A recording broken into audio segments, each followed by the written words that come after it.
Hello guys. Unacademy में अगर आप कुछ भी चीज परचेज करें तो झा सर कैपिटल में लिखना है, JHA झा, और SIR सर, राइट। ये पूरा कैपिटल में होगा। ये अगर आप लिखोगे तो आपको ह्यूज डिस्काउंट जो है वो मिलेगा, ह्यूज डिस्काउंट, राइट, अनअकैडमी के कोर्सेज में। और अभी अनअकैडमी की फीस जो है वो बढ़ रही है। 16 दिसंबर से पहले पहले चीज़ों को ज्वाइन कर लो अगर आपको ज्वाइन करना है कुछ भी तो, राइट। अनअकैडमी के प्लस कोर्सेज में हाइक हो गया है और इंक्रीज हो रही है, तो ज्वाइन करो तुरंत। और ऑप्शनल 6 ऑप्शनल के कोर्सेज 8 दिसंबर को लॉन्च हो गए हैं और 4 ऑप्शनल के कोर्सेज 15 दिसंबर को लॉन्च हो गए। देखिए बहुत सारे ऑप्शनल्स हैं और इसमें एक फायदा ये है कि एक बार जैसे ही अगर आपने ऑप्शनल की फीस पे करी वन टाइम, तो आप कोई भी ऑप्शनल जो है वो देख सकते हो, कोई भी ऑप्शनल, राइट, सभी। यानी कि ऐसा नहीं कि एक बार फीस पे कर रहे हो तो सिर्फ एक ही ऑप्शन आपको देखने को मिलेगा, कोई भी देख सकते हो, राइट। तो ये इसके फायदे हैं, राइट। और आप ज्वाइन कर सकते हो बैचेस को। इनके बैचेस भी जो है वो शुरू हो रहे हैं 2022 और 2023 के। और साथ ही साथ आप जानते ही हैं कि अनअकैडमी जो है वो काफ़ी सारी सर्विसेज फैसिलिटीज़ प्रोवाइड कराता है। यहाँ पर फ्री में टेस्ट सीरीज जो है वो आपको प्रोवाइड की जा रही है, राइट। अनअकैडमी का कॉम्बैट जरूर जो है वो ज्वाइन करिएगा। हर संडे को होता है ये 11 बजे, राइट। इंग्लिश हिंदी दोनों में होता है। 1 घंटे की पूरी एक्सरसाइज होती है, 56 क्वेश्चन की। 7 राउंड इसमें होते हैं। अगर इसको आपने जीत लिया तो आपको स्कॉलरशिप प्रोवाइड कराता है अनअकैडमी। और साथ ही साथ डेली करंट अफेयर्स के क्विज होते हैं, राइट, मंडे टू फ्राइडे। और जनरल स्टडीज के क्विज भी होते हैं, राइट, रेगुलर बेसिस पर। तो इसको आप ज्वाइन जो है वो कर सकते हैं। साथ ही साथ 12 दिसंबर, ये अलार्म लगा लो अपने अपने फोन में, 12 दिसंबर को 11 बजे, राइट, क्विज कंडक्ट होगा अनअकैडमी का, जिसको अगर आपने जीत लिया तो 100% स्कॉलरशिप तक आपको मिल सकती है। 4 करोड़ रुपए से ज्यादा की स्कॉलरशिप ये प्रोवाइड करा रहे हैं। इंग्लिश हिंदी दोनों में टेस्ट होगा, राइट। और कोड आपको ध्यान में रखना है, क्या है code? Jha sir, capital letter में झा सर। जब भी ज्वाइन करो इसको भी, यानी कि इस क्विज को भी ज्वाइन करो या अनअकैडमी जब भी आपसे कोड मांगे, तो एक ही चीज आपको ध्यान में रखनी है, झा सर। हमेशा यही कोड डालना है, रेफरल कोड झा सर। और बाकी लोन वोन अगर चाहिए तो अनअकैडमी 0% इंटरेस्ट रेट पर लोन भी ऑफर करती है, राइट, यूपीएससी की प्रिपरेशन के लिए। तो आप जो है वो ले सकते हैं। और बाकी ईएमआई पर भी आपको कोर्सेज जो है वो मिल जाते हैं, ठीक है। तो चलिए, जब भी ज्वाइन करो झा सर को आप जो है वो डालिएगा, यानी कि कोड में। Guys a very important topic, GS paper 1 और पेपर 2 दोनों पॉइंट ऑफ व्यू से इंपॉर्टेंट है ये टॉपिक। बहुत ध्यान से सुनिएगा। हम डिस्कस करेंगे वर्ल्ड इनइक्वालिटी रिपोर्ट 2022 के बारे में। तो 2022 की ये विश्व असमानता रिपोर्ट जो है, क्वेश्चन डायरेक्टली बनता है कि किसके द्वारा जारी की जाती है। तो आपको ध्यान में रखना है, वर्ल्ड इनइक्वालिटी लैब के द्वारा जारी की जाती है। और वर्ल्ड इनइक्वालिटी लैब एक रिसर्च सेंटर है, एक शोध केंद्र है, जो कि पेरिस स्कूल ऑफ इकोनॉमिक्स का हमें देखने को मिलता है।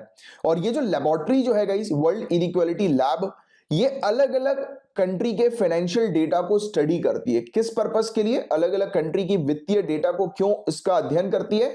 तो अध्ययन करके ये पता लगाती है, एनालाइज करती है कि एक कंट्री के अंदर जो इनकम है वो किस हिसाब से डिस्ट्रीब्यूटेड है, यानी कि किस प्रकार से एक कंट्री के अंदर इनकम अलग अलग लोगों के पास हम लोग को देखने को मिल रही है, राइट। रिच के पास है, पुअर के पास है। और इससे पता लगाती है ये कि एक कंट्री के अंदर इनकम इनइक्वालिटी या फिर इनकम गैप कितना ज्यादा है या कितना कम है। तो बहुत इंपॉर्टेंट टॉपिक है।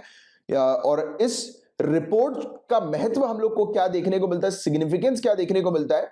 तो इस रिपोर्ट में दी जाने वाली जो जानकारी है ये काफी महत्वपूर्ण होती है, क्योंकि अधिकांश लोकतंत्रों में धनी व्यक्ति अपनी आर्थिक शक्ति को राजनीतिक शक्ति में परिवर्तित कर सकते हैं। और ऐसा होता भी है। इस बारे में आप लोग जानते ही हैं कि जो रिच लोग जो है वो पॉलिटिकल पार्टीज को काफी ज्यादा फंड प्रोवाइड कराते हैं, क्योंकि अल्टीमेटली जब पॉलिटिकल पार्टी पावर में आती है, सरकार बनाती है, तो वो उन जिन लोगों ने उनको फंड प्रोवाइड किया है जीतने के लिए, सरकार बनाने के लिए, तो उन लोग के इंटरेस्ट के हिसाब से सरकार पॉलिसीज बनाती है, राइट। क्योंकि देखो सरकार का काम क्या है? पॉलिसीज बनाना, हमारी कंट्री के ग्रोथ के लिए, डेवलपमेंट के लिए, वेलफेयर के लिए, राइट।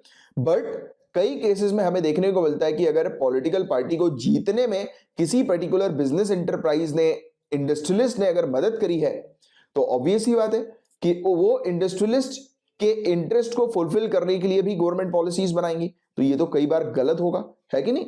तो इस चीज को भी देखा जाता है। इस बारे में तो आप सभी लोग जानते हैं कि हमारी कंट्री के अंदर कई केसेस हम लोग को ऐसे देखने को मिले हैं कि जो बड़े बड़े इंडस्ट्रियलिस्ट हैं उनके डायरेक्ट रिलेशंस हम लोग को नेताओं के साथ देखने को मिलते हैं, बड़े बड़े नेताओं के साथ देखने को मिलते हैं, है कि नहीं? तो ये वाली बात। इसलिए जिस देश में असमानता जितनी अधिक होगी वहां इस बात की उतनी ही अधिक संभावना होगी कि आर्थिक रूप से संपन्न अल्पसंख्यक देश के बहुसंख्यकों के भाग्य का निर्धारण कर सकते हैं। मतलब कि सिंपल तरीके से अगर मैं आपको समझाऊं तो रिच लोग, राइट, तो ये डायरेक्टली क्या कर रहे हैं, पॉलिटिकल पार्टीज के साथ मिलकर या पॉलिटिशियंस के साथ मिलकर कंट्री की पॉलिसीज को इन्फ्लुएंस कर रहे हैं, राइट। अब जब कंट्री पॉलिसी बनाएगी तो वो किसके इंटरेस्ट में बनाएगी? रिच के इंटरेस्ट में बनाएगी। बट रिच का इंटरेस्ट कब होगा? जैसे कि एक इंडस्ट्रियलिस्ट है, उसका फायदा कब होगा? कि जब उसके प्रोडक्ट्स ज्यादा मात्रा में लोग परचेज करें। मतलब कि इसको आप इस तरीके से भी कह सकते हो कि जो रिचेस्ट लोग हैं, जो माइनॉरिटी में है, वो मेजॉरिटी लोगों का जो फ्यूचर है कंट्री को लेकर वो डिसाइड करेंगे। यानी कि मेजॉरिटी लोगों को क्या चाहिए क्या नहीं चाहिए वो मेजॉरिटी डिसाइड नहीं करेगी, that will be going to decided by the minority, those who are rich, right. तो इसका मतलब ये हम लोग को देखने को मिल रहा है, राइट। और ये काफी एक्यूरेट डेटा प्रोवाइड कराती है जिसको काफी सारे पॉलिसी मेकर्स जो है बहुत ध्यान से पढ़ते हैं। जैसे आप सिविल सर्विसेज की तैयारी कर रहे हो, आईएएस आईपीएस आप कल को बनोगे, राइट, आप हमारी कंट्री की पॉलिसीज बनाओगे, तो आप लोग ये सब डेटा को बहुत ध्यान से पढ़ोगे। इसीलिए सिविल सर्विसेज एग्जामिनेशन में ऐसे डेटा आपको पढ़ना बहुत ज्यादा जरूरी होता है, राइट, क्योंकि आगे चल के भी आप ये सब डेटा के माध्यम से कंट्रीज के लिए पॉलिसीज बनाओगे। क्योंकि at the end of the day आप जानते हो कि पॉलिसीज नेता थोड़ा ना बनाते हैं, पॉलिसी तो आप लोग बनाओगे, ब्यूरोक्रेट्स, आईएएस ऑफिसर्स, तो आप लोग पॉलिसीज बनाओगे, राइट। वो तो सिर्फ अप्रूव करेंगे क्योंकि वो पब्लिक के रिप्रेजेंटेटिव है, राइट। तो इस पर भी हम बात करेंगे कि ये स्ट्रक्चर हम लोग को क्यों ऐसा देखने को मिलता है कि इतना पढ़ लिखने के बाद, एग्जामिनेशन क्रैक करने के बाद भी फिर अल्टीमेट जो अप्रूवल की जो पावर होती है वो नेता के पास में होती है। तो उस पर भी हम लोग आएंगे, उस पर भी हम लोग बात करेंगे जब कोई टॉपिक आएगा, तो इस पर भी मैं आपके कॉन्सेप्ट अच्छे से क्लियर करूंगा। अभी के लिए आप समझ गए कि ये रिपोर्ट कितनी ज्यादा इंपॉर्टेंट है और क्या क्या डेटा ये रिपोर्ट प्रोवाइड कराती है। तो अब हम जानेंगे कि 2022 की रिपोर्ट में क्या क्या चीजें हमें देखने को मिली है। तो बहुत ध्यान से इस चीज को सुनिएगा क्योंकि ये चीज आपके लिए बहुत काम की है। आप चाहे तो इसको पेन और पेपर लेकर रिकॉर्ड भी करते रहें। तो राष्ट्रीय आय में भागीदारी के संदर्भ में अमीर और गरीब के बीच का अंतर काफी बड़ा है। तो ये रिपोर्ट ने बताया है कि पूरे दुनिया भर में अमीर और गरीब के बीच का अंतर बहुत बड़ा है, काफी बड़ा है। सरकारी नीति अमीर के फेवर में जो बनाई जा रही है उसके कारण ये अंतर और बढ़ रहा है। मतलब कि कहीं ना कहीं इस रिपोर्ट ने ये चीज रिफ्लेक्ट कर दी है कि जो रिच लोग जो हैं वो कंट्री की पॉलिसी मेकिंग को इन्फ्लुएंस करते हैं, राइट। और इसी के कारण रिच होते जा रहे हैं, गरीब गरीब होते जा रहे हैं, और ये इनके बीच का अंतर बढ़ता जा रहा है, जिस अंतर को कम करना है, right. richest 10% of global population takes home 52% of the global income। बहुत इंपॉर्टेंट डेटा है, लिख लो कि जो रिचेस्ट लोग जो है 10% पूरे दुनिया भर में, राइट, पूरे दुनिया भर की पॉपुलेशन में 10% जो रिचेस्ट लोग हैं वो पूरे दुनिया भर में जो इनकम जनरेट होती है उसका 52% यानी कि आधे से ज्यादा अपने पास ले जाते हैं, right. Whereas poorest 50% got only 8.5%। जो सबसे गरीब जो 50% लोग हैं हमारे पूरे दुनिया के, उनके पास पूरे दुनिया भर की इनकम का मात्र 8.5% ही आ पाता है। बहुत अच्छा डेटा है, इसका उपयोग आप मेंस में जरूर करिएगा। और गाइस, वैश्विक संपत्ति असमानता आय असमानता से भी बदतर है।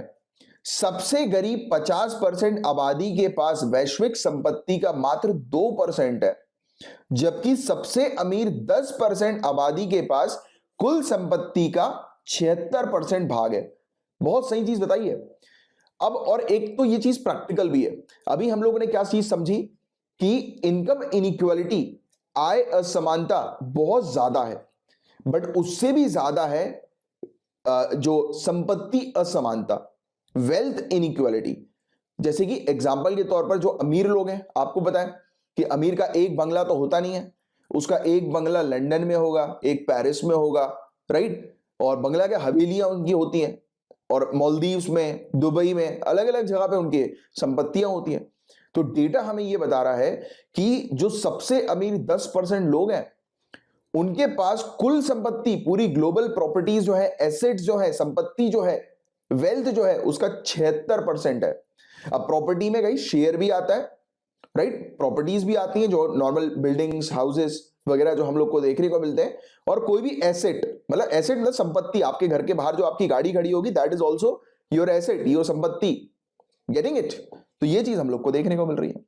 और एक और इंपॉर्टेंट चीज, अलग अलग देशों के बीच असमानता में कमी हो रही है, जबकि देशों के भीतर असमानता बढ़ रही है। बहुत अच्छी चीज इस रिपोर्ट ने बताई है कि अलग अलग कंट्री, जैसे कि पहले जो कंट्रीज पुअर कैटेगरी में थी, जैसे कि हमारी कंट्री डेवलपिंग कंट्री है, राइट, अब जो है वो काफी ज्यादा डेवलप हो गई है इनकम के मामले में भी, राइट, हमारी कंट्री इंडिया। तो अलग अलग कंट्रीज आज की डेट में डेवलप कर रही है इनकम के मामले में, राइट, यानी कि इनके बीच की जो हम लोग को देखने को मिलती थी ना इनइक्वालिटी, असमानता, वो कंट्रीज आपस में, कंट्री के बीच में कम हो रही है, राइट। बट कंट्री के अंदर असमानता बढ़ रही है। बहुत इंपॉर्टेंट पॉइंट है समझने वाला। एक कंट्री के अंदर, यानी कि इस कंट्री में रहने वाले जो खुद लोग हैं, उनके बीच में रिच और पुअर का जो गैप है वो बड़ा है, बट आपस में कंट्री के बीच में जो रिच और पुअर या फिर डेवलप्ड या फिर डेवलपिंग कंट्रीज का जो गैप है वो कम हो रहा है। मतलब कि डेवलपिंग कंट्रीज बढ़ रही हैं, राइट, बट डेवलपिंग कंट्रीज के अंदर ही रिच और पुअर का गैप या इनकम इनइक्वालिटी का गैप इंक्रीज हो रहा है, असमानता बढ़ रही है। तो ये चीज आपको समझना बहुत ज्यादा जरूरी है। सबसे अमीर 10% देशों की औसत आय और सबसे गरीब 50% देशों की औसत आय के बीच का अंतर 50 गुणा से घटकर 40 गुणा से भी कम हो गया है। और देशों के भीतर शीर्ष 10% व्यक्ति और निचले 50% व्यक्ति की औसत आय के बीच का अंतर लगभग 2 गुना या 3 गुना, 5 गुणा से 15 गुणा तक हो गया है। तो देखिए आप क्या चीज हमें देखने को मिल रही है कि आपस में कंट्रीज के बीच में इनकम इनइक्वालिटी तो कम हो रही है, बट कंट्री के अंदर रिच और पुअर का गैप इंक्रीज हो रहा है। Getting it? तो ये चीज है।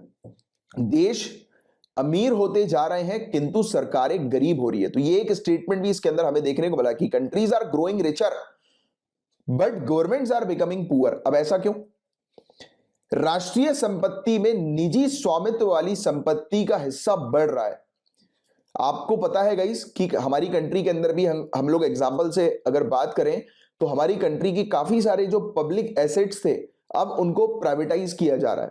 काफी सारी जो सरकारी प्रॉपर्टीज थी प्राइवेटाइज किया जा रहा है। काफी सारे प्रोजेक्ट्स में प्राइवेट सेक्टर को इन्वॉल्व किया जा रहा है।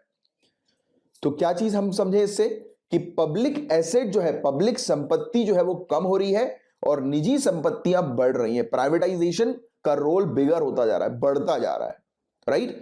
तो ये चीज यहां पर बताई जा रही है, राइट। और प्राइवेटाइजेशन हाइप पर है काफी ज्यादा। आप देख रहे हैं कि आज की डेट में हमारी कंट्री की पॉलिसीज में भी हम लोग प्राइवेटाइजेशन को बढ़ावा दे रहे हैं काफी ज्यादा, राइट। और इनइक्वालिटी अगर हम लोग कॉन्टिनेंट वाइज डिस्कस करें, यानी कि इस रिपोर्ट के अंदर इनइक्वालिटी को, असमानता को कॉन्टिनेंट वाइज भी जो है वो बताया गया है। तो यूरोप की बात करें गाइस, तो यूरोप जो है वहां पर सबसे कम इनकम इनइक्वालिटी है, राइट। टॉप 10% लोगों के पास 36% ही हम लोग को शेयर देखने को मिल रहा है, मतलब इनकम का। यानी कि यूरोप के अंदर जो टॉप 10% जो लोग हैं उनके पास 36% इनकम जो है वो जनरेट कर रहे हैं, यानी कि पूरी उस यूरोप की। और इनइक्वालिटी हाईएस्ट जो है वो कहां पर है? मिडिल ईस्ट और नॉर्थ अफ्रीका क्षेत्र पर, राइट। सबसे हाईएस्ट हम लोग को देखने को मिल रही है। यहां शीर्ष 10% आबादी का आय में 58% हिस्सा है। यानी कि अगर हम बात करें मिडिल ईस्ट और नॉर्थ अफ्रीका की, तो यहां पर इन कंट्रियों में टॉप 10% जो रिच लोग जो है उनके पास जो इनकम है पूरी कंट्री की नेशनल इनकम का 58% से ज्यादा है। देखिए, तो इस प्रकार की चीज सामने आई है। अब मेन चीज और मोस्ट इंपॉर्टेंट चीज हम अपने इंडिया की बात करते हैं कि इंडिया के अंदर इनकम इनइक्वालिटी, आय असमानता किस प्रकार की है। तो भारत विश्व के सबसे असमान देशों में से एक है, जो कि हम ऑलरेडी जानते हैं, हमें पता है। ये डेटा गाइस मैं चाहूंगा कि आप सभी लोग नोट करें। यहां शीर्ष 1% आबादी का राष्ट्रीय आय में 21.7% हिस्सा है।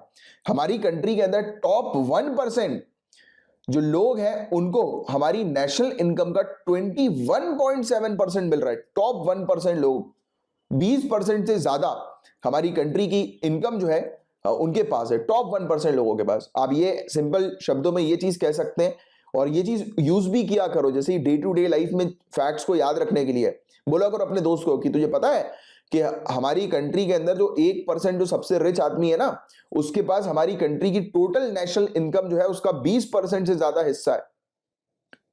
ऐसा बोला करो, इससे क्या होगा कि आपको फैक्ट्स भी याद रहेंगे और चीजें आप रिमेंबर करते रहोगे, रिकॉल करते रहोगे बार बार, राइट। और शीर्ष 10% भारतीयों का राष्ट्रीय आय में 57% हिस्सा है।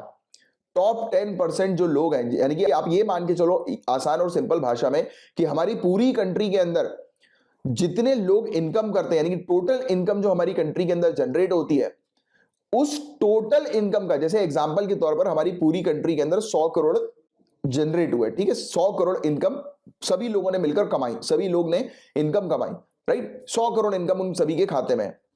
बट इन 100 करोड़ में से, इनकम में से आप ये मान के चलिए कि 57 करोड़ से ज्यादा जो कमाई है वो कौन ले जा रहा है? सिर्फ कंट्री के टॉप 10 रिचेस्ट लोग, 10% रिचेस्ट लोग।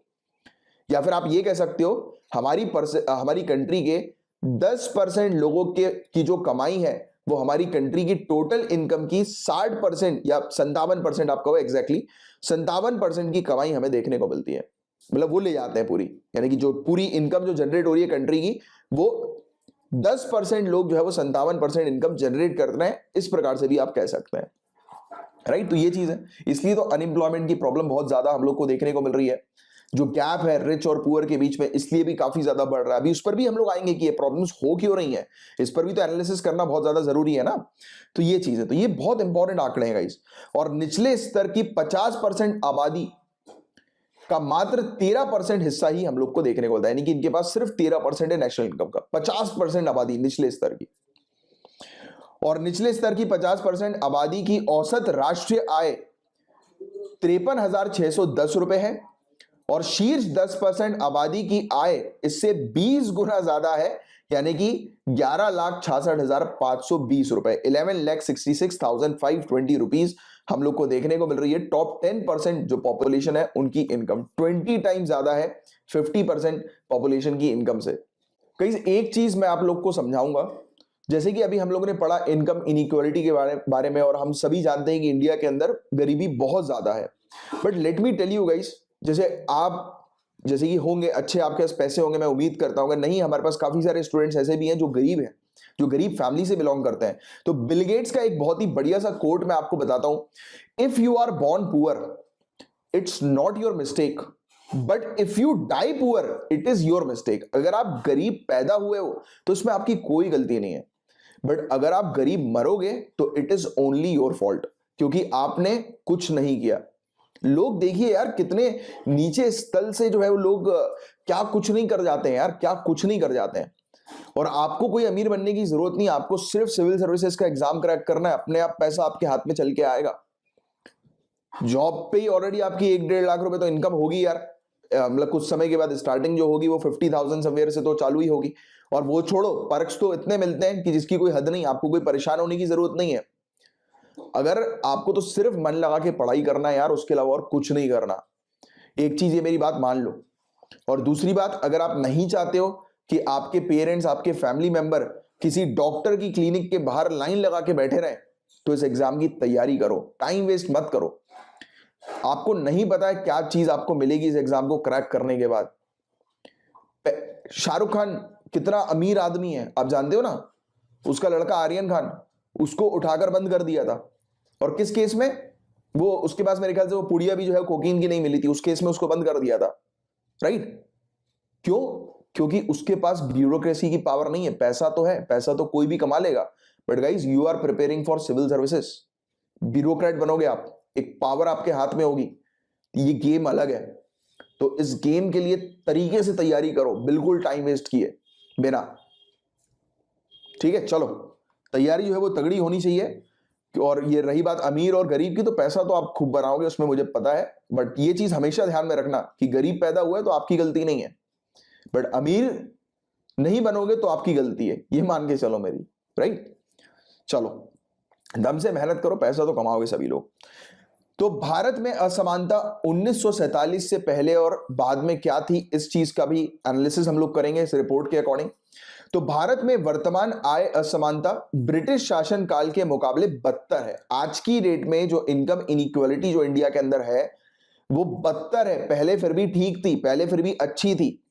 अंग्रेजी शासन 1858 से 1947 का जो था, 1858 से 1947 का जो ब्रिटिश जो शासन हम लोग को देखने को मिला था इंडिया के अंदर, तो उस दौरान भारत में शीर्ष 10% आबादी का राष्ट्रीय आय में लगभग 50% का हिस्सा था। अभी मैंने आपको थोड़ी देर पहले बताया कि हमारी कंट्री के अंदर टॉप 10% जो रिचेस्ट लोग जो हैं उनके पास हमारी कंट्री की, हमारी नेशनल इनकम का कितना परसेंट हिस्सा है, जरा बताओ नीचे कमेंट बॉक्स पे लिखकर। देखते हैं कि किसको पता है, कौन ध्यान से सुन रहा है, बताओ। तो 57% आज की डेट में टॉप 10% जो रिचेस्ट लोग हैं उनके पास नेशनल इनकम का 57% है। कब की बात हो रही है? 1858 टू 1947। तो उस दौरान हमें क्या देखने को मिला था? 50% था। पहले कम था, ब्रिटिश शासन के दौरान ये बढ़ गया है, इंक्रीज हो गया है। भारत को स्वतंत्रता मिलने के बाद के दशक में, इसकी भी अगर हम लोग बात करें तो समाजवादी आर्थिक नीतियों ने आय असमानता को कम किया, जिससे शीर्ष 10% जो लोग थे उनकी इनकम, अगर नेशनल इनकम में उनके शेयर की बात करें तो वो 35 से 40% हो गया था। मतलब कि जब हमारी कंट्री को जब आजादी मिली थी, स्वतंत्रता मिली थी, तो उसके बाद पॉलिसी मेकर ने इस प्रकार की पॉलिसी बनाई कि इनकम का डिस्ट्रीब्यूशन बेटर तरीके से हो रहा है। अच्छा, इसमें आप लोगों को शायद एक डाउट आए कि सर ये तो अमीरों के लिए तो गलत बात हो जाएगी। ये बात हो रही है परसेंटेज की गाइस, मनी की नहीं। It is about percentage, it's not about money. पैसा कमाओ भरकर, बट परसेंटेज के मामले में वो चीज अलग दिखती है। कैसे? अब वो उसका भी मैं आपको एग्जांपल दे देता हूं। जैसे कि लेट से कि 100 करोड़ रुपए हैं, ठीक है, 100 करोड़ रुपए हैं मार्केट पे, 100 करोड़ रुपीस, ठीक है। उसका 10% आप मुझे बताएं कितना होगा 100 करोड़ रुपीस का? तो आप बोलोगे सर 10 करोड़ रुपए। 10%, 1000 करोड़ का 10% बताओ, 1000 करोड़ का 10% बताओ। अब मैं बोल देता हूं कि 100 करोड़ को अपन 1000 करोड़ बना देते, तो आप बोलोगे सर 100 करोड़। तो हमने क्या बोला? परसेंटेज तो 10 ही है, बट मनी ज्यादा है ना, मनी ज्यादा है। आप नहीं तो फिर कंफ्यूज हो जाओ कि सर ऐसा तो रिच के लिए जो है वो गलत हो जाएगा। तो इसलिए मैंने आपकी कंफ्यूजन भी मिटा दी। मुझे पता है कि स्टूडेंट को क्या कंफ्यूजन कब आएगा, कहां पर आएगा। तो परसेंटेज के सेंस की यहां पर बात हो रही है। इसका मतलब ये नहीं कि रिचेस जो है वो कम जो है वो इनकम कर रहे हैं। इसका मतलब ये है कि आपकी कंट्री के अंदर जो गरीब लोग भी जो है उनको भी एम्प्लॉयमेंट मिल रही है, वो भी अर्न कर रहे हैं, और ऐसा वैसा नहीं, अच्छी कमाई कर रहे हैं। तो इससे क्या होगा? इससे परसेंटेज वाइज जो होगा इनकम का डिस्ट्रीब्यूशन होगा इक्वल होगा, या फिर कम होता जाएगा रिच और पुअर के बीच में, है ना। इनकम इनइक्वालिटी जो है वो रिड्यूस होगी। तो ये चीज है। तो हमने क्या चीज समझी? 2 पॉइंट कि ब्रिटिशर्स के एरा में, उनके शासन में जो इनकम इनइक्वालिटी थी वो 50% की थी, आज की रेट में 57% है एट प्रेजेंट टाइम। स्वतंत्रता जब हम लोग को मिली थी तब उस समय हमने 35 से 40% कर दी थी, और भी अच्छा जो है वो कर दिया था। यानी कि टॉप 10% जो रिच लोग जो थे उनके पास जो इनकम आती थी वो 35 से 40% हमें देखने को मिलती थी, राइट। और रिपोर्ट के अनुसार 1980 के दशक में विनियमन और उदारीकरण नीतियां जो आई थी, डीरेगुलेशन और लिबरेशन पॉलिसीज जो हमने लेकर आए थे, लिबरलाइजेशन, प्राइवेटाइजेशन, ग्लोबलाइजेशन, पता है ना आपको, एलपीजी। तो इसके कारण पूरे दुनिया भर में, हम तो एलपीजी हमने ओपन किया था 1980s के एंड में, 1990s के आसपास, बट काफी सारी कंट्रीज के अंदर प्राइवेटाइजेशन हाइप पर जा रहा था, राइट। तो उसके कारण विश्व में आय और धन असमानता में सबसे अधिक वृद्धि हुई। मतलब कि क्लियरली क्या मैं ये कह सकता हूं कि liberalisation is the main culprit? क्या मैं ये कह सकता हूं? बताएं जरा नीचे कमेंट बॉक्स पर लिखकर। तो कभी भी मेंस के आंसर को सीधे सीधे यस या फिर नो में मत लिखना। लिबरलाइजेशन इज गुड, क्योंकि लिबरलाइजेशन ने हमें बचाया है बहुत सारी चीजों से। लिबरलाइजेशन के कारण बहुत सारी टेक्नोलॉजीज आती हैं। प्राइवेट सेक्टर जब इन्वॉल्व होता है तो वो ना ही सिर्फ पैसा लेकर आता है, ना ही सिर्फ एक सेक्टर की ग्रोथ करता है, बल्कि टेक्नोलॉजीज भी ट्रांसफर होती है, टेक्नोलॉजीज भी आती हैं, राइट। तो ऐसा नहीं है कि प्राइवेट सेक्टर बुरा है, हमेशा सभी चीज पब्लिक सेक्टर करे, ऐसा नहीं है, ये गलत होगा। तो आप जब अपने आंसर को लिखेंगे तो आप उसकी बेनिफिट्स भी लिखें और उसके वो भी लिखें आप कि इसके कॉन्स भी क्या है। कॉन्स क्या है, यानी कि इसके आप बेनिफिट्स तो लिख रहे हो, प्रोस तो लिख रहे हो, बट कॉन्स क्या है, इसके डीमेरिट्स क्या है, इससे होने वाले नुकसान क्या है। वो ये है कि जो रिचेस्ट लोग जो है वो पॉलिसी मेकिंग को इन्फ्लुएंस करते हैं, जो कि हमने स्टार्टिंग में ये वाली चीज समझी थी। तो कभी भी टॉपिक को पढ़ो तो पूरे उसके हर एक एरियाज को अच्छे से कैप्चर करो। तो ओवरऑल हमें क्या सीखने को मिला इस पर्टिकुलर रिपोर्ट से? तो रिपोर्ट ने ये चीज पॉइंट आउट करी कि इनइक्वालिटी और गरीबी ये निश्चित नहीं है, मतलब ऐसा नहीं है कि ये हमेशा रहेगी, बट ये डिपेंड करेगा पॉलिसी के ऊपर एक कंट्री की, कि उस कंट्री के अंदर इनइक्वालिटी रहनी है नहीं रहनी है। जैसे कि स्वतंत्रता के बाद हम लोगों ने ऐसी पॉलिसीज बनाई थी कि इनकम इनइक्वालिटी रिड्यूस हुई, बट अभी बढ़ गई हैं। तो आज की डेट में क्या करने की आवश्यकता है? इनकम इनइक्वालिटी को रिड्यूस करने के लिए सरकार ऐसी पॉलिसीज जो है वो बनाए कि जिसके चलते इनकम इनइक्वालिटीज रिड्यूस हो। तो आप सजेशन पर क्या लिखेंगे? मेंस के आंसर में जो सजेशन लिखना होता है आखिरी में, तो उसमें आप इसी चीज को जो है वो मेंशन करेंगे कि पॉलिसी मेकर्स को इस प्रकार की पॉलिसीज बनानी चाहिए कि प्राइवेट सेक्टर का इन्वॉल्वमेंट तो हो बट उस पर रेगुलेशन हो, साथ ही साथ एम्प्लॉयमेंट जनरेट हो, ज्यादा से ज्यादा एम्प्लॉयमेंट जनरेशन पर फोकस करना है। क्योंकि हमारी कंट्री के अंदर आज की डेट में तो इनकम तो दूर की बात है यार, एम्प्लॉयमेंट नहीं है, राइट? बेरोजगार हमारे यहाँ के युवा हम लोग को देखने को मिल रहा है। तो ये सबसे बड़ी समस्या है, तो इसको रिजॉल्व करना है, राइट? तो ये था आपका इस पूरा टॉपिक इस रिपोर्ट से रिलेटेड। मैं उम्मीद करता हूं आपको बहुत अच्छे से समझ में आया होगा। हाँ, थोड़े से टॉपिक मैं आपको बहुत अच्छे से एक्सप्लेन करने के लिए थोड़ा सा टाइम लेता हूं, बट ट्रस्ट मी, अगर आप ये टाइम देंगे तो फायदा सिर्फ आपका होगा और किसी का नहीं, राइट? गाइस, अब प्रीलिम्स पॉइंट ऑफ व्यू से एक इंपॉर्टेंट टॉपिक के बारे में हम लोग डिस्कस करेंगे। आपसे डायरेक्टली क्वेश्चन पूछा जा सकता है। चलिए आप बताइए कि हमारे ऑनरेबल सुप्रीम कोर्ट के जजेस की सैलरी कौन डिसाइड करता है? बताएं, किसके पास पावर है हमारे सुप्रीम कोर्ट के जजेस की सैलरी को निर्धारित करने की? बताओ, फटाक से नीचे कमेंट बॉक्स पर इसका आंसर लिखकर बताइए। तो पार्लियामेंट।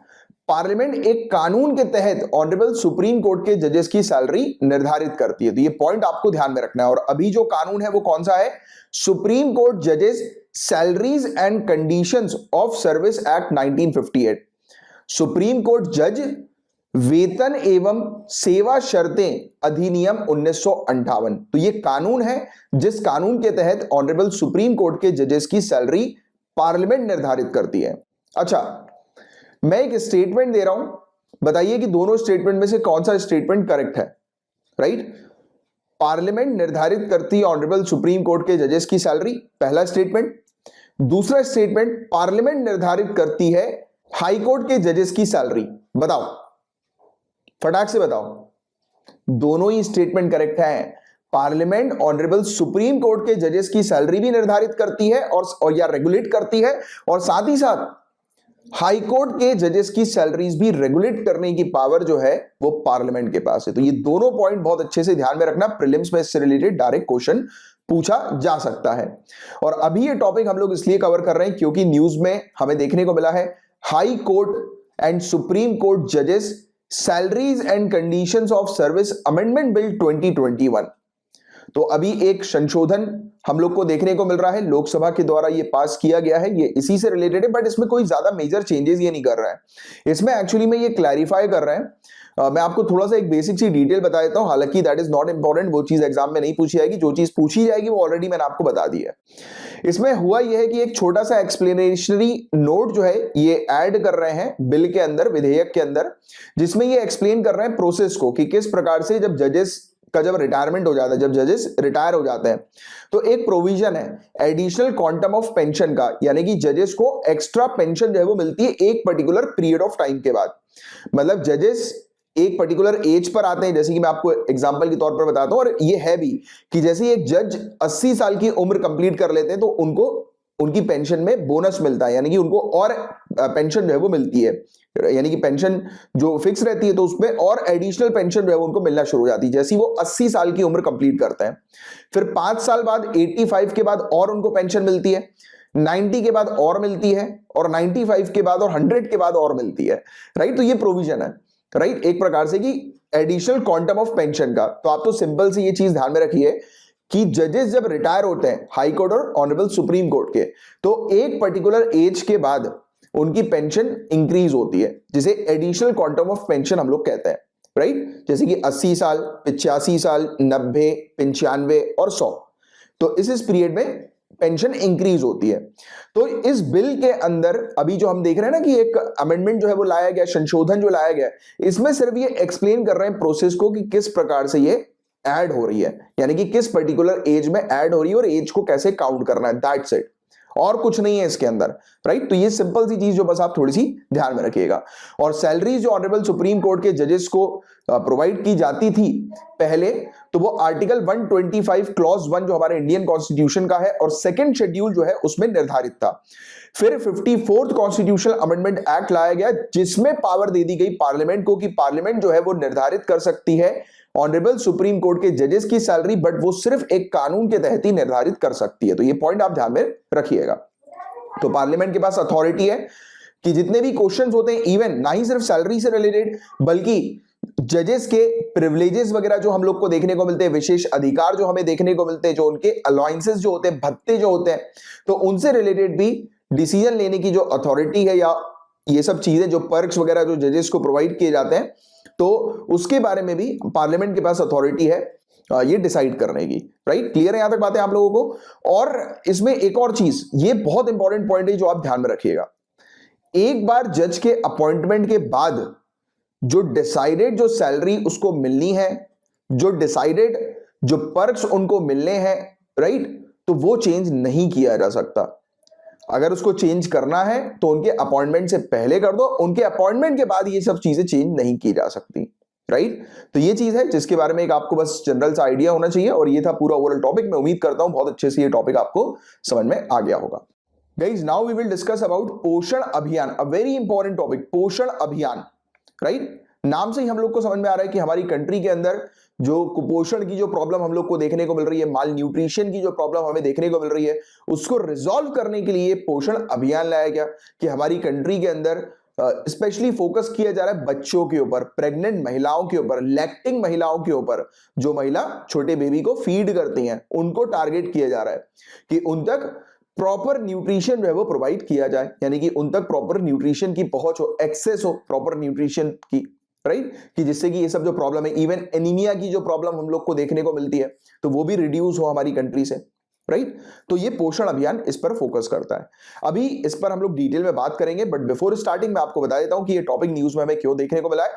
तो सरकार ने इंफॉर्मेशन दी है लोकसभा को कि स्टेट गवर्नमेंट्स और यूनियन टेरिटरीज, इन्होंने यूटिलाइज किया है मात्र 56%, मात्र 56% टोटल फंड का, जो कि रिलीज किया गया था पोषण अभियान के लिए या फिर न्यूट्रिशन मिशन के लिए, राइट, पिछले 3 सालों में।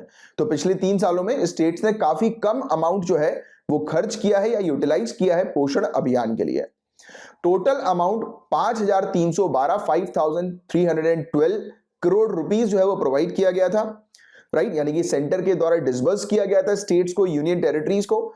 बट बताया गया है कि अभी तक 2985 करोड़ रुपीस ही यूटिलाइज हुए हैं, यानी कि 56% ये फंड जो है वो यूटिलाइज हुआ है अभी तक मात्र, राइट। और हालांकि आपको बता दें कि हमारी कंट्री के अंदर जो सीवियर अक्यूट माल नरिश के जो केसेस हैं, गंभीर रूप से कुपोषित बच्चों की जो संख्या है वो 15 लाख से कम अभी हमें एट प्रेजेंट देखने को मिल रही है, but 15 lakh is also a huge number. तो हमारी कंट्री के अंदर कुपोषण की प्रॉब्लम बहुत ज्यादा है, तो इसको रिड्यूस करने के लिए इफेक्टिव तौर से ये मिशन जो है वो कंडक्ट होना चाहिए, राइट। अब गाइस, इस मिशन के बारे में हम लोग बात करते हैं तो काफी ध्यान से समझिएगा। पोषण अभियान मिशन, सबसे पहली चीज तो ये मिशन किन लोगों के लिए, इसमें बेनिफिशियरी कौन है, तो बच्चे, गर्भवती महिलाएं और लैक्टिंग मदर्स यानी कि स्तनपान कराने वाली माता, राइट, जो मदर्स अपने बेबी को फीड करती हैं। तो ये इसके टारगेटेड बेनिफिशियरी हैं। इनको बेनिफिट प्रोवाइड कराने के लिए पोषण अभियान स्कीम लाई गई। ये स्कीम कब लॉन्च हुई? 2018 में लॉन्च हुई। अब जो चीज मैं आपको बता रहा हूं, आप पेन और पेपर लेकर बैठे और नोट करें इस स्कीम के टारगेट्स। तो इन्होंने टारगेट सेट किया है कि हमारी कंट्री के अंदर स्टंटिंग और वास्टिंग की प्रॉब्लम को 2022 तक 6% से रिड्यूस करना, या फिर हर साल 2% स्टंटिंग और वास्टिंग की प्रॉब्लम जो है उसको रिड्यूस करना। हर साल 2%। स्टंटिंग यानी कि नाटेपन की प्रॉब्लम, वास्टिंग यानी कि दुर्बलता की प्रॉब्लम। और आपको ओवरऑल मैं आपको बताऊं तो हमारी कंट्री के अंदर दुर्बलता, ओवरऑल सिर्फ बच्चों की बात नहीं कर रहे हैं, ओवरऑल पॉपुलेशन की बात करें तो वास्टिंग की प्रॉब्लम बहुत ज्यादा है हमारी कंट्री के अंदर, राइट। ग्लोबल लेवल पर इंडिया के अंदर सबसे ज्यादा प्रॉब्लम जो है वास्टिंग की है, यानी कि ग्लोबल लेवल पर कहीं पर तो वो इंडिया में है, राइट। तो ये भी एक फैक्ट जो है आप चाहो तो लिख सकते हो, राइट। अब स्टंटिंग तो आपको समझ में आ गया नाम से, नाटेपन, राइट। जो बच्चे जो नाटे रह जाते हैं ना गाइस, तो उसमें भी न्यूट्रिशन का एक बड़ा रोल है। माल न्यूट्रिशन, कुपोषण की प्रॉब्लम के कारण बच्चे नाटे रह जाते हैं। वास्टिंग का मतलब दुबला, एकदम बच्चा जो है बिल्कुल हड्डी ऐसा दिख रहा है, दुबला पतला दिख रहा है, मतलब उसकी बॉडी में प्रॉपर न्यूट्रिशन जो है वो नहीं गया। तो this is the issue, right. तो इसको रिड्यूस करना, तो टारगेट याद रखिए, हर साल 2% स्टंटिंग और वास्टिंग की समस्या को रिड्यूस करना, कम करना। तो ये पहला टारगेट। दूसरा टारगेट एनीमिया को लेकर, एनीमिया यानी कि रक्त अल्पात। ये जो टारगेट है वो 3% का है कि हर साल रक्त अल्पात की जो समस्या बच्चों में देखने को मिलती है, जो समस्या जो एडल्सेंट बच्ची जो होती है, राइट, किशोर अवस्था वाली बच्चियां जो होती हैं उनमें देखने को मिलती हैं, और महिला प्रेग्नेंट महिलाओं में और इन जनरल महिलाओं में ये प्रॉब्लम देखने को मिलती है एनीमिया की बहुत ज्यादा, राइट। क्या कोई मुझे एक्सप्लेन कर सकता है कि एनीमिया है क्या? नीचे कमेंट बॉक्स पर इसका आंसर लिखकर बताएं, एनीमिया की समस्या है क्या, बताइए जरा, राइट। इसमें कौन सा सेल जो है वो इफेक्ट होता है, कौन सा सेल इफेक्ट होता है, बताओ जरा, कौन सी कोशिकाएं जो है उसमें प्रभावित होती हैं? नीचे कमेंट बॉक्स पर इसका आंसर आप लिखकर बताएंगे। तो एनीमिया को हर साल 3% से रिड्यूस करना, this is the main target. और इन टोटल 9% एनीमिया हमारी कंट्री से 2022 तक रिड्यूस करना, ये इसका टारगेट है, राइट। तो ये चीज है। और बताया जा रहा है कि टारगेट इस मिशन का ये है कि स्टंटिंग जो है 0 to 6 ईयर, 6 साल से कम की उम्र के बच्चों में स्टंटिंग यानी कि नाटेपन की जो समस्या है उसको रिड्यूस करना 38.4% से 38.4% से 25% तक, यानी कि 38.4% पर ये प्रॉब्लम है। तो आप 2022 तक इस प्रकार से टारगेट अचीव करें कि स्टंटिंग की समस्या हमारी कंट्री के अंदर 25% से कम हो जाए, राइट। तो ये चीज हमें देखने को मिल रही है। और हमारी कंट्री के अंदर जो बच्चे हैं, बच्चों की बात कर रहा हूं मैं, अगेन मैं रिपीट करता हूं, हमारी कंट्री के अंदर ओवरऑल पॉपुलेशन जो फेस कर रही है वो वास्टिंग की समस्या फेस कर रही है, दुर्बलता, कुपोषण के कारण जो पतले दुबले से हो जाते हैं बिल्कुल, तो वैसी प्रॉब्लम हम लोग को ओवरऑल देखने को मिल रही है। बट अगर बच्चों की बात करें तो हमारी कंट्री के अंदर जो बच्चे जिनकी उम्र 5 साल से कम की है, तो उनमें सबसे ज्यादा जो प्रॉब्लम है, स्पेशली 1/3 बच्चों में जो सबसे ज्यादा प्रॉब्लम जो मिली है वो स्टंटिंग की मिली है, नाटेपन की प्रॉब्लम मिली है, राइट।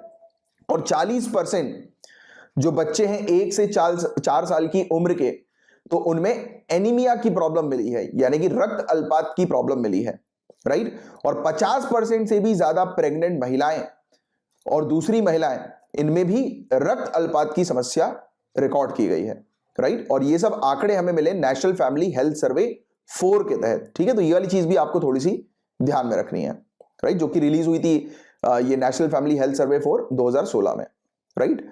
और कुछ सजेशन भी दिया है नीति आयोग ने, केंद्र द्वारा वर्ष 2022 तक नाटेपन, दुर्बलता यानी कि स्टंटिंग, वास्टिंग और रक्त अल्पात यानी कि एनीमिया को कम करने हेतु निर्धारित लक्ष्यों को पूरा करने के लिए इस कार्यक्रम को आगे बढ़ाया जाना चाहिए। तो नीति आयोग भी इस कार्यक्रम को सपोर्ट करती है। Clear guys? इसमें पोषण प्लस के बारे में भी हम लोग समझते हैं और पोषण 2.0 के बारे में भी हम लोग समझेंगे। तो पोषण प्लस स्ट्रेटेजी है क्या? देखिए, इस स्ट्रेटेजी में फोकस ना ही सिर्फ इस बात पर किया जा रहा है कि जो सरकार जो न्यूट्रिशन प्रोडक्ट जो प्रोवाइड करा रही है, आपको पता होगा इसकी नेशनल फूड सिक्योरिटी एक्ट 2013 के तहत हमारा जो पब्लिक डिस्ट्रीब्यूशन सिस्टम जो हमें देखने को मिलता है, आपको राशन शॉप के बारे में पता होगा कि जो गरीब लोग हैं, बिलो पॉवर्टी लाइन के जो लोग हैं, वो राशन शॉप पर जाते हैं और उनको 1 रुपए, 2 रुपए, 3 रुपए पर केजी के हिसाब से ग्रेन्स प्रोवाइड किया जाता है। ये बात सभी लोग जानते हैं? नहीं जानते तो अभी पता लग गई, राइट।